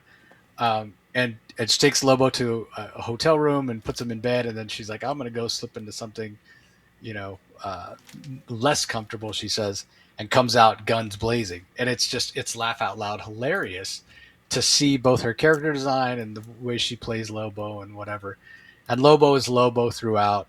And it's so funny because he's got his powers and the way that Jorge Corona draws him, where she unloads all these bullets and they all embed in his skin, and you can still see. And the funny part is, that's not the way bullets work, right? Like, at least bullets for firearms here in our reality, the shell is not part of the projectile, but yet when you look at this, like the shell is like, it's the shells that are sticking out of his body, which again, that's just not the way that it looks. But it's funny. It's a funny visual. So despite the fact that I've never really been that big of a Lobo fan before, I think it's the level of humor that Skottie Young is bringing and the absurdity that he's bringing that's kind of winning me over. So I can't go so far as to say this is my favorite run of Lobo ever, because honestly, I haven't really read any previous runs of Lobo. I've read some Lobo miniseries, especially the ones that we've covered, and like Crush. We covered the Crush miniseries, and Lobo was a part of that or whatever, and we've covered Lobo one-shots here or there. But I'm really enjoying this. There's a level of humor here that I really like. So, and we talked about it when we talked a little bit about the Supergirl movie. What a great job Jason Momoa did as Lobo, and I completely agree with Momoa's sentiment that he wants to do more Lobo in the DCU, but he'll only do it if it's rated R. I think a Lobo movie needs to be rated R, so I agree with his sentiment. I will go see it. I'm a big fan of Jason Momoa, but yeah. I got to choose between that version and this version, I'm choosing this version because there's more humor, and it's a little more absurd, and it speaks to me more than kind of a more serious Jason Momoa type Lobo. So anyway, I really enjoyed it. It hurt me to put it all the way down at 11, but I was looking for ways to move it up, and I just was like, nah, I mean, that's just where it ended up. So yeah. How about for you? I like this. It's interesting in this issue. Skottie Young also writes a series for Image, his own series called I Hate Fairyland, and it's interesting that in this issue, I wasn't sure if he was going to actually introduce that his titular created character in the pages of Lobo, but because Lobo finds himself off to the little Fairlands, and he's going to fight the Tooth Fairy next issue, and it's sort of like, I thought, Jesus, I Hate Fairyland. Is there going to be a crossover? I don't think there is, but the I Hate Fairyland character is sort of like it's a psychotic. Female character, a young female character that is that I think would be right up Lobo's alley. You could easily convince me that character is Lobo's offspring. But in any event, I don't got much to add. This is funny. This came in at number 10 for me. It's fun. I'm collecting this series, the physical copies. I'm enjoying it it's Lobo. What's not to like? Lobo's Lobo, and. Yeah, I wish there was a little bit more of a psychotic portrayal of Lobo in the Supergirl movie by Jason Momoa, but it is what it is. But but this was a lot of fun, this issue, and Jorge Corona's art's really good. Yeah, Corona is perfect. This is where his art, the textures of it, the ink splatter, whatever, it works. This is the place where it works best. Yeah. Gertrude is the name of the I Hate Fairyland character, if anybody's wondering. Variant covers, the one that's in the middle there, Rock is showing, is by Chloe Brailsford. The one behind me is the swimsuit variant from Mirka Andolfo. The one where he's standing astride his motorcycle, which looks very Frank Frazetta in a way, very fantasy. is by an artist named Fan Tuan Dot. That's probably my favorite one for this issue. I also love Dog in the background there jumping, and notice the dolphin in the background as well, which really, really works. And then the main cover, the one behind Rocky, that's by regular series artist Jorge Corona. And the purple one is Sanford Green. So plenty of Lobo variants to choose from, guys, if you're so inclined. All right, up next we have Catwoman number 89.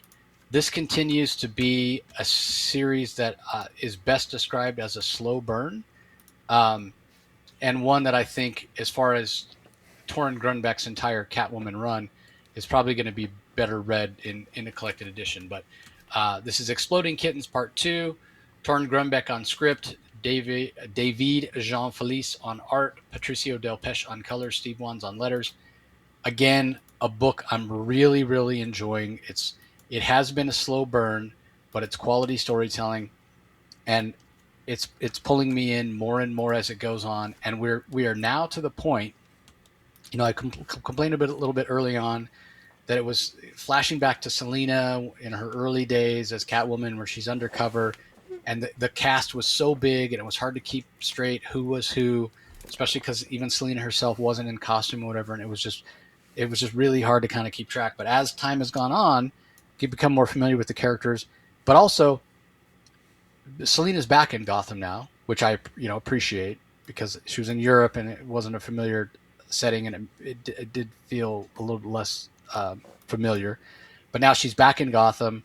She's going up against Black Mask, who feels like at this point is more a member of the Catwoman Rogues Gallery than the Batman's Rogues Gallery. But I think that works because part of the antagonism for Black Mask against Selina is misogynistic in nature. So Black Mask doesn't have that dynamic with Batman. So I think that works. And then obviously, the maybe the biggest antagonist for Selina in this is the woman whose crime family that she destroyed, basically. And we saw that confrontation last issue, and even she goes to that woman Belova goes to Black Mask this issue and says, "Hey, have you captured Magdalene yet? She's part of the deal. I'm the one that's bankrolling this. I want what I want." And Black Mask tries to placate her, and so that's interesting as well.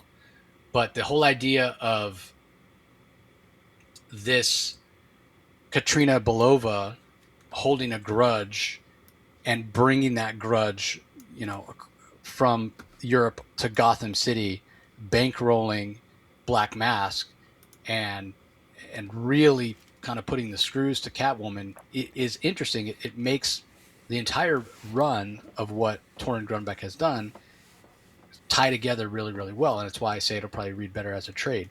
But the other aspect of that, and what Belova manages to do by basically funding the madness, is the way I'm going to put it, of Black Mask, is really interesting. But the other part of this is I won't call it a revelation because it's been hinted at by other Batman family writers before, but the idea that Catwoman's father may be Carmine Falcone, and in a way Falcone's almost a confidant right now of he pretty much confirms. It's pretty much confirmed in this issue that he is. Yeah. In their conversation. Yeah. Because she stops just short, which is probably editorial going, you can't say it can be, but yeah, it's they say it as completely as they can. They get as close as they can to saying it right out loud and putting it right there in print as they possibly can without saying it out loud and putting it right there in print. But it's interesting because it gives Torunn Grunbeck a chance to kind of give context and exposition without just putting a bunch of boxes on the page. And I like that dynamic. I like this is a Carmine. The way that Torunn Grunbeck writes Carmine Falcone feels a little bit more true to life than he's been written in the past, where he's over the top, unstable or whatever. And when he's written like that, I always feel like if somebody were that unstable, and that sort of impulsive and tempestuous, he wouldn't have risen to the level of crime lord that Carmine has, because there has to be a level of control, right? You can't get you can't be too manic. It'll fall apart. People won't follow you. You'll overextend yourself. You'll make poor decisions because you're making them emotionally rather than from a strategic standpoint or whatever. So I like what Torunn is doing here. It might be my favorite part of the book. The relationship between Selina and Carmine, I think, is really, really interesting. So yes, this is a different feel for a Catwoman book. It's not a heist book. It's not a it's not at all superhero. This is very crime noir, and it's very much a slow burn. And I recognize it's not for everybody.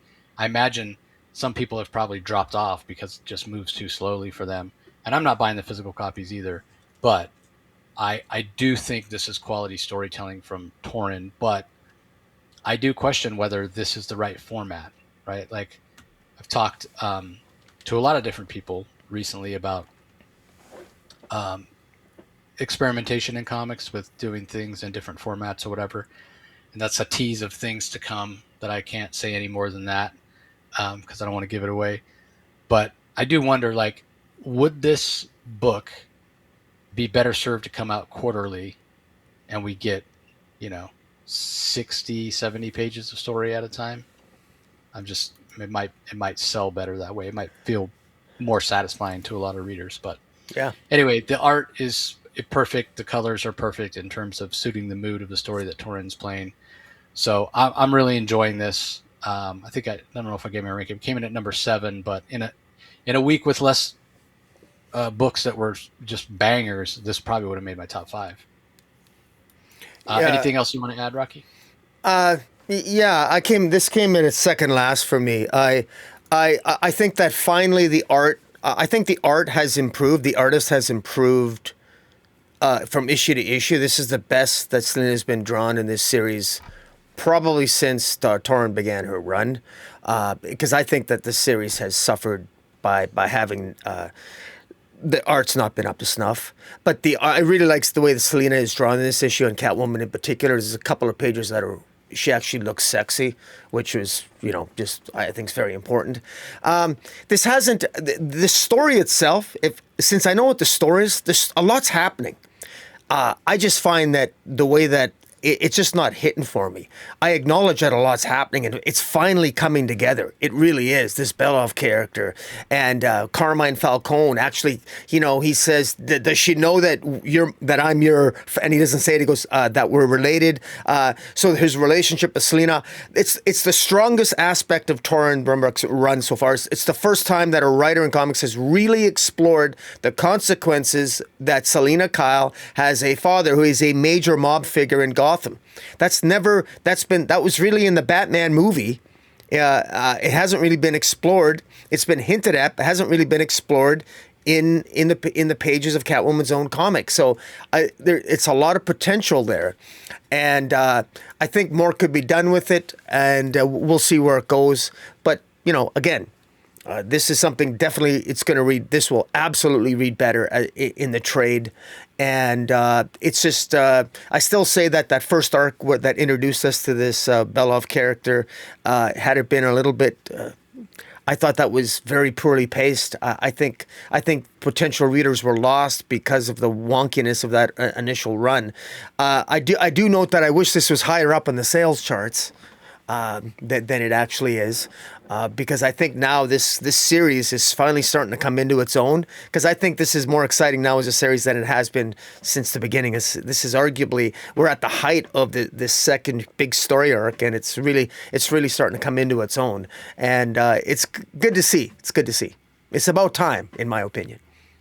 Yeah, I mean, this is one where, again, I feel like, especially the early issues, like the first 6 or 8 issues of Torunn's run would do well to have like a director's cut, but there's no way the sales don't warrant it, right? So then the other part of me goes, well, maybe I'll just do my own director's cut and I'll reread and I'll, Yeah. I'll do panel by panel episodes, reviews of this, and put them out on YouTube. And I have a feeling that people wouldn't show up for that either. But I say that to say this: if you're out there and you're watching this or you're listening to this, and you would like me to do issue by issue reviews. Maybe I won't go so far as panel by panel. Maybe do page by page. And if you haven't seen those, go check out the Comics First YouTube channel. There's some on there where basically review a book and explain everything that's happening as it's happening. If you're interested in that, let us know in the comments below. So some really sexy covers in this one as well. The main cover by Sebastian Fumara, which is behind Rocky. The one behind me where she's leaning down is by Ji-Hung Lee. Frank Cho has been doing the variants on this book for a long time, and it's a little bit his cover is a little bit like 60s pop art, kind of interesting Art Deco. And then there's a Scott Forbes one. That's it right there, where she just looks beautiful. And then probably my favorite one by Omar, which is the swimsuit edition, the blue one, where she's looking super sexy. You had it up there before. I'm trying to find. Sorry. Yeah. Is it locked? Oh, good. Oh, there it is. Yeah, there you go. Yeah. That is. So I haven't been buying the physical issues of this, but I may pick that up because it just looks gorgeous. So, all right. Up next, we've got Superman Unlimited, issue number 15 from writer Dan Slott, art by Lukas Meyer, colors by Giuliana Paratelli, and colors by Dave Sharp. I enjoyed this. It came in my top 3. Not to be a whole I told you so. We already know, got revealed last issue, this wasn't the young John Kent, but and it was Ultra Boy, but Ultra Boy, even he says here, I don't like that name, because Ultra Boy is a member of the Legion of Superheroes. Don't use that, even though this is the son of Superwoman from Earth 3 and Ultraman from Earth 3, so it does make sense. But the demonic imp from the Fifth Dimension shows back up as well. Admits what he did. He's like, yeah, I didn't return you from being tortured, from the younger version of you, John Kent, from being tortured. He went to the volcano now. So now Ultraman was torturing his own son in the present day, and that's kind of sad. Yeah. There's tons of action. It's a great job by Dan Slott of kind of balancing all these different characters. And there's a lot to unpack here because so much happens, and it's a big cast. Shout out to Lukas Meyer for doing a fantastic job with the art. With so many, I mean, Batman's in this, Damian's in this, young John Kent, Ultra Boy, Lois Lane, Lana Lang, John Henry Irons. Like, there's a lot of people, and he does a fantastic job. The art doesn't suffer at all. He does a great job with the art, and I imagine he's probably putting in some overtime. So shout out to you, Lukas. I know you listen to the show sometimes. Hopefully you hear this. But yeah, shout out to you for such a fantastic job. Crypto shows up. We get the Supermobile showing up. Like, he just does a fantastic job. So the effort really showed up. I mean, there's a couple of splash pages, like Damian being ejected from the bat plane and jumping off, and then a full page spread of him punching Ultra Boy. Like, there's just so, like, visually, this is just a delight. The only thing I wish is that they were kind of over there's because there's so much there. I want to see more of the detail. I wish, and that DC would never do this, to do an oversized issue, not in number of pages, but like, I want to see this art in a larger format because it's so fantastic. But it is a little bit cramped sometimes in particular panels because there are so many characters. But really, at the end of the day, it's you end up feeling bad for the son of Ultraman and Superwoman, because he doesn't fall into the trap of, oh, I'm from Earth 3, I gotta be a bad guy. And it's John Kent, the older John Kent, Tomorrow Man, who shows some faith, who shows some belief in him, and this little Ultra Boy proves that faith to be well founded. But then, unfortunately, Superwoman shows up, and she's like, I'm Superwoman of the crime syndicate. You dimensional deviant. This is my, like, even the way she talks about it, like, doesn't talk about her son as a person, but just as a thing, and grabs him and leaves and goes back to Earth 3. Like, you're mine now. You belong to me. Like, he's an object. And it reminds me, and you've probably seen this firsthand, Rocky, being in your day job profession, where when parents fight over the kids as if they're like a piece of furniture, and it's quite sad when you think about it. Certainly, yeah, that's just not the right way. But at the same time, it's not surprising given that it's Superwoman, right? I mean, she is evil. Yeah, well, she even says, when the demon refers to her as, look, mommy's here, she says, never call me that. I'm Yeah, Superwoman. She doesn't even want to be called a mom. yeah, And yet she's so possessive of her son. So it's crazy. Yeah. yeah. So again, this didn't end in a way that was necessarily surprising, with Superwoman coming to take her son back, um, with the revelation that it wasn't really John Kent. I mean, we kind of knew that or whatever, but yet the way that it ends in such a way that not everything gets tied up in a nice, neat bow, and there are seeds that have been planted for future stories, whether it's Dan Slott that ends up telling them or somebody else or what have you. Because it also seems like by the end of this, that the older John Kent is going to start going by the name Tomorrow Man. Yeah. Because Lois says as her son is flying her off, um, I can't wait to be surprised by what Tomorrow Man will do next. So is that his new name? And then the other part of that I think about, well, I just read Teen Titans, and he's still called Superman, or Titans, Yeah. not Teen Titans, but New Titans. He's still called Superman there. But also, you mentioned and I waited to make the comment about it till we were covering this. You mentioned New Titans feeling like a bit of a dumping ground for forgotten and underused and boring characters from the Yeah. DC, where Hmm. DC throws them in there. Um, but yet, throughout Superman Unlimited run, in the hands of Dan Slott, I don't find John Kent to be boring. But in the Yeah. pages of New Titans, in the pages of some of those DCKO one shots, Yeah. I do find the older John Kent to be boring. So there's a way to write him where he's not boring. Yeah. Um, is the answer to keep him Tomorrow Man all the time? I don't know if that's the case. I do like the costume. Yeah. So I guess we'll have to wait and see how that all plays out. I hope we haven't seen the last of Ultra Boy. I think it would be really interesting. It's so funny, right? Like, we still have the pushback. There's a lot of people that are going to be sad that it wasn't the young John Kent. We don't have the young John Kent making his return. I've said it before. I'll say it again. DC should be paying attention to how much excitement this generated, and we should have some sort of monthly young John Kent content coming out.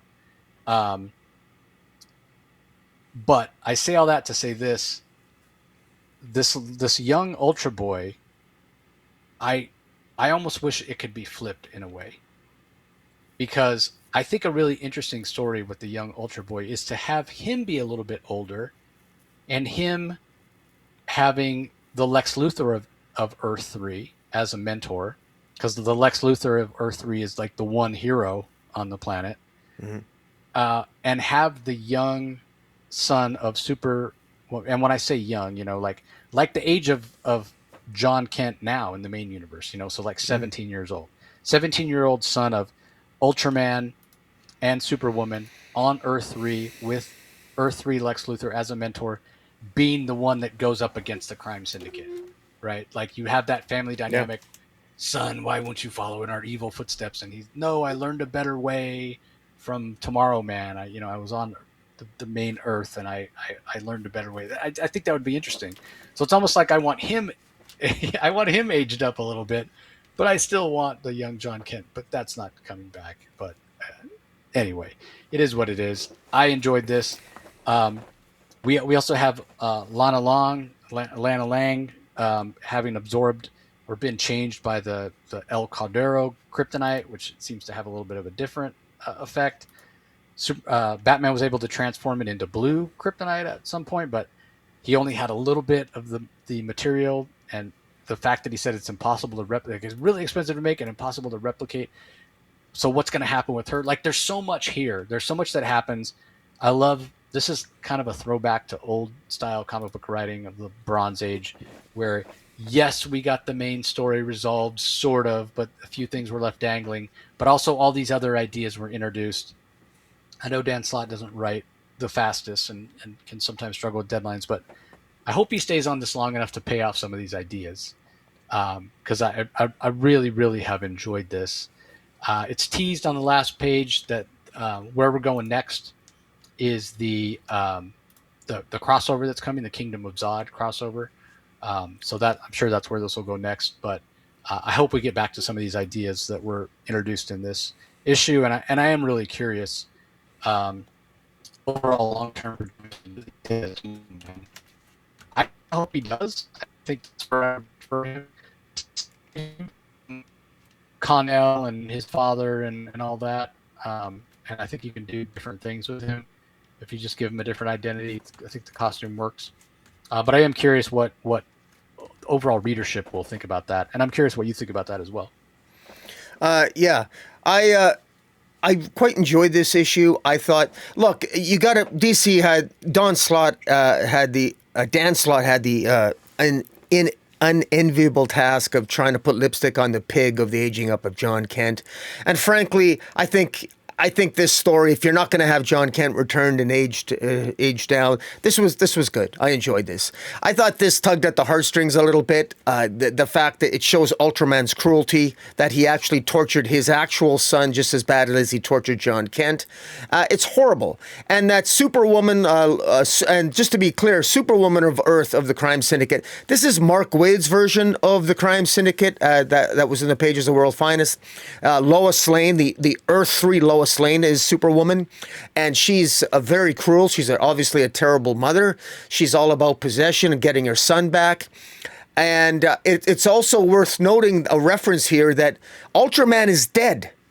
Ultraman is dead, and this young Ultra Boy finds out in this issue that it was Tomorrow Man who stood by while Ultraman was killed. Now, he couldn't have prevented his death, but remember, it was the Injustice Superman that killed Ultraman. The Injustice, when at one point, John Kent ended up in the Injustice universe where Ultraman was going through the multiverse, killing off a bunch of Supermans, but Ultraman ended up having his neck snapped by the Injustice Superman.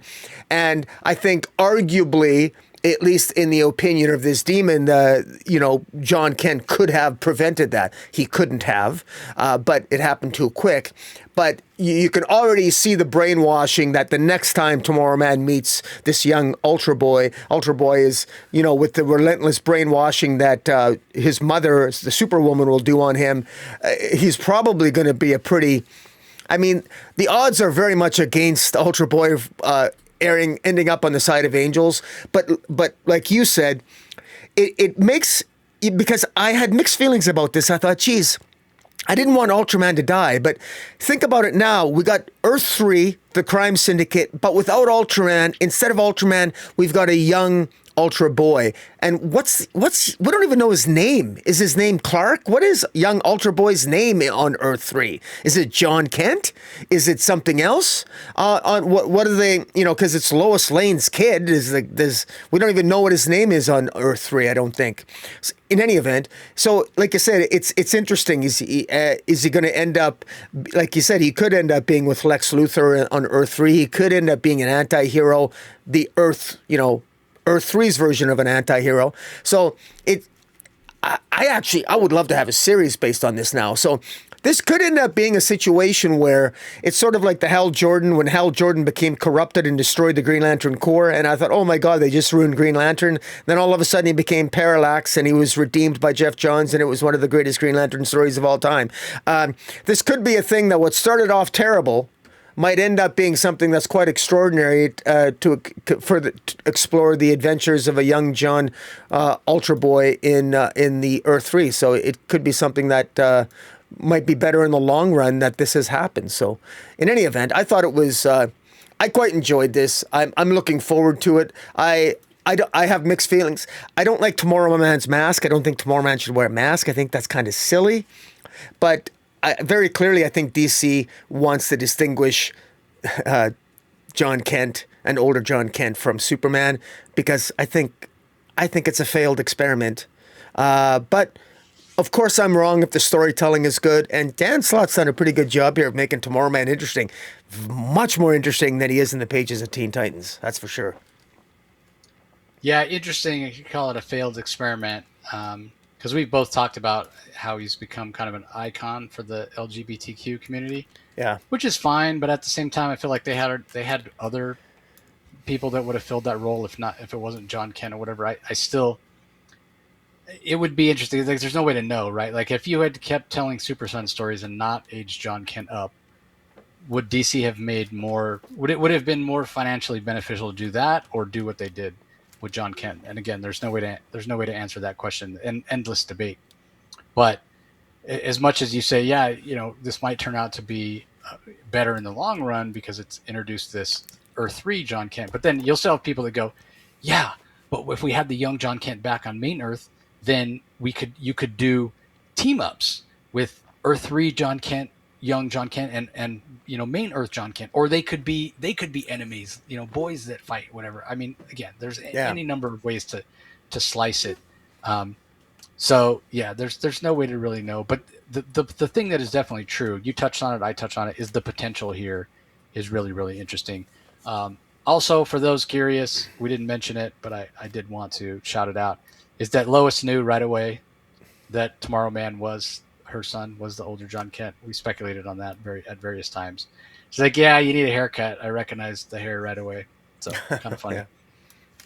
All right, last book we're going to talk about in detail is Absolute Green Arrow, issue number 3, from writer Pornstach Pichetshote, Rafael Albuquerque on art, Marcelo Mayalo on colors, Jeff Powell on letters.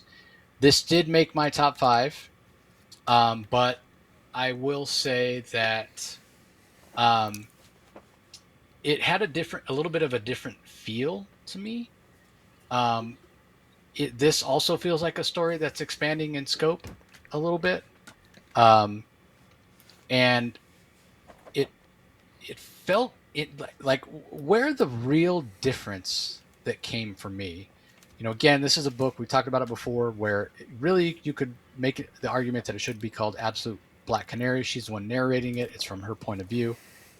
Again, a challenge to do it from Absolute Green Arrow's point of view, and we don't know who he actually is. She spends a large amount of this issue talking to Roy Harper. He gives some context about what's going on and what Hector Hammond and some of the other evil billionaires of the Absolute Universe are doing. But where the different feel comes in is, especially the first issue, there was an urgency there and an immediacy of threat with the Absolute Green Arrow, threatening Hector Hammond and other billionaires, and Black Canary being needing to be there to protect them. And then that lessened a little bit in the second issue, but there was still like inherent immediate danger in the scene with Connor Hawk where he gets killed. This one kind of pulls back a little bit further with Black Canary continuing her investigation, and a lot of the action scenes we're still shown them on the page, but they're being narrated as if they've already happened. So it pulls back a little bit on the immediacy of the action and the danger, and makes this feel like a little bit more of an analytical issue, and really kind of pushes forward a little bit with kind of the investigative feel of it, of what Black Canary is trying to do. Now, remember, she wasn't hired by Hector Hammond to figure out initially who Absolute Green Arrow was. She was hired to protect people. She was hired as a bodyguard. And then that kind of shifted after the deaths in the first issue, where now her mission, if you will, is to take out Absolute Green Arrow. In order to do that, she needs to find out who he is. So that's why she's been teaming up with Malcolm Merlyn in the previous issue to investigate and ask questions and try to figure out who he is. So it's an interesting changeover from what we had in the beginning. It was almost like the first issue was a bit of setup, establishing the roles in the world, and now we shift a little bit in the second issue toward the mystery and figuring out who it is, and now with this issue 3 we shift even more to that side, and I think it works really, really well from Pornstach. And then at the end, with some of the revelations that I mentioned from Roy Harper, talking about using Reese Tyler and his uncle Rex Tyler. Now we know Rex Tyler as in the main DCU as the Hour Man, and they're talking about the Miraclo which is the pill that Our Man used to take in order to have powers for an hour or what have you. And the idea of these billionaires obsessed with anti-aging, which is very much, real life thing that billionaires are worried about. Hey, I got all this money. I want to live forever. And then how that's played out with various test subjects, including us getting the debut of the absolute Solomon Grundy in this issue. And much like the boy that they found in Oliver Queen's lab with all the eyes all over him, that kind of reminds you of the 10-eyed man, Solomon Grundy's got all those eyeballs all over him as well. So what does that mean?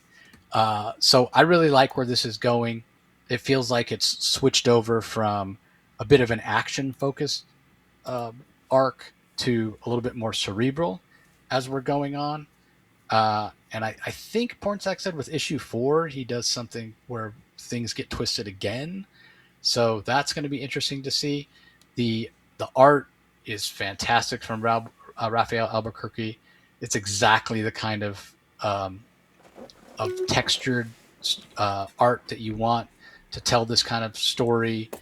The colors from Marcelo Mayalo are sufficiently somber and moody and muted. So I have absolutely no reason to think this isn't going to be a bestseller again this week. And the main cover that's behind Rocky, just, oh my God, maybe the best cover for a comic I've seen in quite a while, which I'm sure we'll give a better look at it. Yeah, there you go. With the blood-stained money. I mean, it's just awesome. So nothing not to like. This was an easy pick for my top 3. For sure. And I think it's in your top 5 as well, Rocky. So what are your thoughts? Well, first, this was a fantastic issue. Easily my top 3. I want to refer something. You and I have had some fun. I want to talk about Firestorm for a second. Now, why am I bringing up Firestorm? Well, of course, you started this theory that got me going that, Jeff Lemire's Firestorm might end up, we're hoping, wouldn't it be cool if he's ultimately revealed to be the absolute Firestorm? Well, I don't know. There's a character in this issue, a podcaster in this issue by the name of Brittany Brandon, who, in the mainstream universe, Brittany Brandon is Moonbow. And Moonbow is the girlfriend of Ronnie Raymond. So I'm just wondering, what I thought initially was an insane theory. Could it be that Jeff Lemire's Firestorm, that Firestorm could end up being an absolute title? I'm beginning as what started off as an insane conspiracy theory that you started, Jace. You might end up being right. If it turns out to be right, I may need to retire from covering comics completely. I will never be able to top that. That would be incredible. But I thought, oh my God. But in any event, there's so much substance in this issue. I love this. I absolutely love it because we got so much story. The investigation that Black Canary continues to go through here. We learn more about her past, and she continues to put more and more of the pieces together. We even hear some revelations about her mother, that her mother wasn't a particularly nice person, and you gotta wonder if her mother was a member of the JSA, and maybe her mother wasn't a nice person because she became corrupted, like Hawkman became corrupted in the Absolute Universe, because she was probably maybe the original Absolute Black Canary. You gotta wonder all these little hints. We also, of course, we got Roy Harper. We know how Roy Harper met Oliver Queen, and Roy Harper also has a drug addiction here, or at least he's high on speed or something. We also what could be the first appearance of Absolute Elongated Man, Absolute Plastic Man. Who is that character who's this deflated person that says "Help me die"? It looks horrific. He looks like Flat Man from the Great Lakes Avengers at Marvel. Yeah. This is what he reminded me of. Yeah, I mean, who is this guy?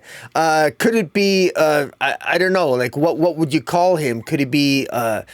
I don't know. It's fascinating. But the fact that all this is related to the Miraclo drug, where that was the pill that Rex Tyler takes to become Our Man. The fact that this has origins, because remember, the Absolute Universe, the superhero, the the superhero history in the Absolute Universe originates back in the days of the JSA as well. And so our man, the Miraculo, I mean, and the fact that this is about longevity, because as Roy Harper says, trillionaires, billionaires are obsessed with longevity. And that's actually true. Elon Musk is obsessed with the longevity and offspring and reproduction, et cetera, et cetera. And everyone's obsessed with that. And so it makes sense that in this Absolute Universe, there would be that obsession as well. How is that tied into the death of Oliver Queen? Potentially, this Miraculo drug, Oliver Queen might have been kept alive. He might still be alive. So there's hints here that Oliver Queen might not in fact be dead, or upon his death, maybe he was resurrected. If Solomon Grundy can be resurrected and it's related, and why does he have all these eyes on his body? Just like some previous victims, like what's going on? The mystery is building, but what I like about it is that it's building organically. It's making, it's dots that you can connect. And that's what makes a great mystery. There's nothing worse than a mystery that gives you all these bullet points and then the resolution comes and it's got nothing to do with all the clues that have been dropped. That's just bad writing. But this, you can tell this is going somewhere, and that I love it. And I love that the clues are related to, they're little name drops where I'm sitting there and I'm Googling these names because I've been collecting DC Comics a long time. I don't remember. You think I knew who Brittany Brandon was off the top of my head? Moonbow? I don't remember Moonbow. I had to Google that. I had to go in DC Wiki for that stuff. But anyways, I love the fact that this story, this is really rich, great storytelling. And I like the fact that even Green Arrow, this psychotic who's considered a serial killer of billionaires, he's almost got a cult following. He's considered almost a social justice warrior by the people in the Absolute Universe. And at one point, there's even a couple of gang members or kids on the street that actually rescue him, that help him escape some of Hengshaw's minions. And anyways, this is just great storytelling. Fantastic. Easily in my top 3 for sure. Yeah, the other thing that's interesting, like you mentioned Roy Harper being hopped up on something. I kind of wonder. I was like, is he? I thought maybe he was on Miraculo. Oh, I mean, we don't know. Like, could be. You said Speed. His name was Speedy. Obviously, he's on the Neil Adams cover. Of one of the most famous covers in comic history. When Speed, your sidekick's a junkie. Blah blah blah. Yeah. So who knows? But yeah, I did not. I'd forgotten that was Moonbow's real name. I 100%. As soon as you said Moonbow, I'm like, oh yeah. And then this cover popped in my head. Because that's the I think that might be her first cover appearance or whatever. But this will be on the comic store social media soon. I'm doing one Firestorm cover a day. So again, I have room on Instagram and Threads if you want to be tagged on that to see one cover of Firestorm every day. Let me know. But yeah, this continues to be really, really great. I always talk about, like, there are times where I've talked to creators and off the record, behind the scenes, whatever, they'll tell me where their story is going, or sometimes they'll tell me what the big reveal and blah, blah, blah. And I've never gone, oh, I wish you didn't tell me, whatever. But in the back of my head, I'm like, I kind of wish they hadn't told me. I'm grateful for the friendship and that they know that I won't spill the beans or whatever. But there's a part of me that's always like, that would have been, oh, that's really cool. I would have liked to have read it and experienced it for myself. Yeah. That being said, this is the one time I'm tempted. I'll be tempted at San Diego Comic-Con when I see Pornstach and be like, okay, just tell me who it is. Like, this is like, which I think is just a sign of really good storytelling, that he's got me so wound up and mixed up, and I have no idea who it is, and I want to know so bad or whatever. But yeah, he would tell me, and then I would probably be like, I wish you hadn't told me. So I won't ask. But there are some amazing covers for this issue, in addition to the regular main cover that I talked about, that's from Rafael Albuquerque. That one right there from Dan Panosian. I think that's the one I ordered. I'll have to double check. I tend to order Panosian. Like, there's 3 cover artists I almost always order their stuff, which would be Lee Bermejo, Mark Brooks, and Dan Panosian. And that one is just fantastic. I love it. But that Rafael Albuquerque one, like, I'm probably just going to have to buy at least 2 covers for this one. There's also one by Gerald Perel, where it looks like there's this pile of like this tower of bodies that are about to collapse on Green Arrow. It looks really cool. Yeah. And then there's also an Eom variant as well, and then a Becky Cloonan 1 in 25. That's also really really cool, which is the one that's behind me. So some great variant covers for Green Arrow this week. All right, well that does it for the books we're going to talk about in detail. As far as facsimile books this week, maybe one of the most important comics, not just in DC history, but in comic history. Showcase number 4 is getting a facsimile edition. This is the book that the comic industry considers the start of the Silver Age, when they brought back Flash, but not Jay Garrick. They reinvented, reinterpreted.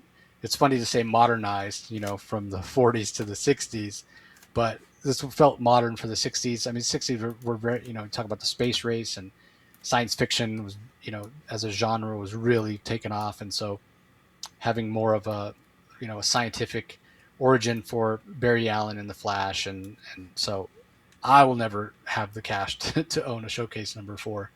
So if you're in that same boat, you want to have a piece of comic book history, you can pick that up. There's also some reprints of Absolute Catwoman, issue number 1, that are out this week. Second printing that has the same art as the main cover, but just the trade dress is a different color. And then there's a Guillaume March and a Kari Andrews as well, covers for that. All right, when it comes to collected editions this week, we've got a Batman Teenage Mutant Ninja Turtles Deluxe Edition hardcover. This came out a few years ago. It was a 6-issue mini written by James Tynion, art by Freddie Williams II. I never read it, but it was really, it really did quite well. So if you're a fan of that, check it out. Also, Batman White Knight is getting an Absolute edition. These are the oversized 11.5 by 17 that gives you a look at Sean Gordon Murphy's art up close. The original size of the original artwork. This collects all 8 issues of that original series that launched the Murphyverse. Batman is getting a DC's Finest Blind Justice trade paperback, which collects the Blind Justice story that took place in Batman 430 through 435, Batman Annual 13, Detective Comics 596 to 603, Detective Comics Annual 2, as well as some stories from Secret Origins number 36 and 39. So it's 576 pages for $40. And these are stories written by Alan Grant, Christopher Priest, John Byrne. So we're talking about some legendary creators there. We've got Constantine Hellblazer by Paul Jenkins and Sean Phillips getting an omnibus. Collects issues 51, 85 through 28, and 250, and then a couple different one-shots for Hellblazer. It's 1,256 pages for $150. Planetary is getting a compendium. So it's equivalent of an omnibus, but a compendium is softcover, so it's a trade paperback. 864 pages collecting the entire Planetary run, as well as the Planetary Batman crossover, the Planetary JLA crossover, and the Planetary Authority crossover. 864 pages for $60. Poison Ivy has Volume 7 coming out of her current run that's going on right now with G. Willow Wilson writing. 38 through 41, plus the Poison Ivy Swamp Thing Feral Trees, which was a really great kind of flashback, as well as the annual from 2025. That's both in softcover and hardcover, so you can pick your poison there. Batman Action Comics by Dan Jurgens is getting an omnibus volume 2. So this is collecting the Rebirth era when Dan Jurgens came back to Superman. 736 pages for $100. And then finally, Superman Brainiac Reborn omnibus hardcover, which collects part of the Triangle era of Superman. It's 1,144 pages, and it's Action Comics, it's Superman, it's Adventure Comics, as well as Superman Under a Yellow Sun, the unauthorized biography, Superman Special Number 1, a couple of Legion annuals, forward by Roger Stern. Again, 1,144 pages, $150. Definitely some classic stuff. I mean, that era of Superman is one of my favorite eras. Dan Jurgens, Jerry Ordway, Roger Stern, some real legendary creators on that. Yeah. All right. Your turn to go first on rankings, Rocky. So take it away. Yeah, coming in at number 13 is New Titans 37. coming in at number 12. Catwoman 89, coming in at number 11. Batwoman 5, coming in at number 10. Lobo 5, coming in at number 9. Wonder Woman 35, number 8. Batman and Superman World's Finest issue 53, coming in at number 7. Nightwing 140, number 6. End of Life number 6. My top 5, coming in at number 5, is Deathstroke 5, coming in at number 4. Dark Knights of Steel Part 2 issue 1, coming in at number 3. Superman Unlimited 15. My Absolute dominated my top 2. Absolute Flash number 17 came in at number 2, and Absolute Green Arrow number 3 came in at number 1. It really wasn't a contest, to be honest, for my number 1. Nothing came close, to be honest with you, to my number 1. I knew that was going to be your number 1. Yeah. I say this before, like every time before Rocky gives me his top 5 in no particular order before we start, I go through and I try to guess what he's going to pick, and I sometimes I get them, sometimes I don't. The one I missed this week, I didn't think you'd have Deathstroke. I had End of Life, which came in at number 6 for you. I had that instead of Deathstroke, so pretty close. But I did. I mean, sometimes I just know, and I knew Absolute Green Arrow was going to be your number 1. Okay, for me, number 13, Catwoman number 5. At number 12, Teen Titans 37. Coming in at number 11, despite how much I enjoyed it, was Lobo number 5. At number 10, Wonder Woman 35. At number 9. Batman Superman's World's Finest, again, in a less strong week, it would have been much higher. At number 8, I have Absolute Flash. At number 7, Catwoman 89. Number 6 for me was Nightwing 140. And my top 5, at 5, I've got Dark Knights of Steel number 1. At number 4, I've got Deathstroke the Terminator number 5. And my top 3, Superman Unlimited, number 15 at 3, which, again, I can't believe it's that low, but just the top 2 were so good. At number 2, I put Absolute Green Arrow 17. It was tough. It was a tough choice, but that leaves End of Life number 6 as my number 1. Every time I read that book, it brings a smile to my face. The character work, the art, like that's just, to me, a perfect creative team, firing on all cylinders. And I knew, I had a feeling, because when I was trying to decide, like the final factor for me to make my decision, I was like, well, Rocky's going to pick Absolute Green Arrow number 1, I bet. Of course. So I'll put for my ranking, I'll put Absolute Green Arrow at 2, and I'll put End of Life at number 1. So anyway, that's our rankings. Appreciate everybody joining as always. If you're listening audio only, don't forget that this comes out every week on Rocky's channel on YouTube, Comic Space Boom ! Where you can see the art, you can see the covers we're talking about, you can see our smiling faces. Once you head over there, like, comment, subscribe, leave comments below. We really like to get conversations going and hear what you guys are enjoying. And as long as you're on YouTube, might as well head over and subscribe to the Comic Source as well. It's where the Comic Source Weekly comes out every Saturday when it doesn't get unlisted. And I go over all the news for the week that you need to know from the comic book industry, what I think are going to be the hot books from that week, what were the hot books on the Prana Top 10 selling list from over 800 comic shops worldwide and over 80,000 customers. And I want to just shout out the Prana Top 10 or the Prana Top 400 bestseller list for a second here. You know, a lot of people talk about, oh, I wish we still had the Diamond sales list when, you know, there was one distributor or whatever. But the reason I think that the Prana list is better is because Diamond's list was what Diamond was selling, right? It was what comic shops were buying. But that doesn't mean those comics were sold. The comic shops bought them, but they could be sitting in a warehouse or a back room somewhere, right? When you're talking about the Prana bestseller list, this is data that comes from 2 different comic POS systems. So these are books that are sell-through. These are sell-through numbers. These are people going into the store and buying the books, and the system tracks it, and then Prana compiles that data. So I feel like it's better than the Diamond list. Yes, it's not every store that orders comics. That is the one advantage that Diamond had, but I feel like it's very accurate because these are sell-through numbers. So anyway, that's covered as well, the Prana Top 10 for the previous week. And then obviously I cover the final order cutoff books that are coming up for that coming Monday. So it's a few days in advance to get to know, hey, what are the books I should be ordering to be sure that I don't miss. So that's the Comic Source Weekly coming out every week. Again, San Diego Comic-Con coming up.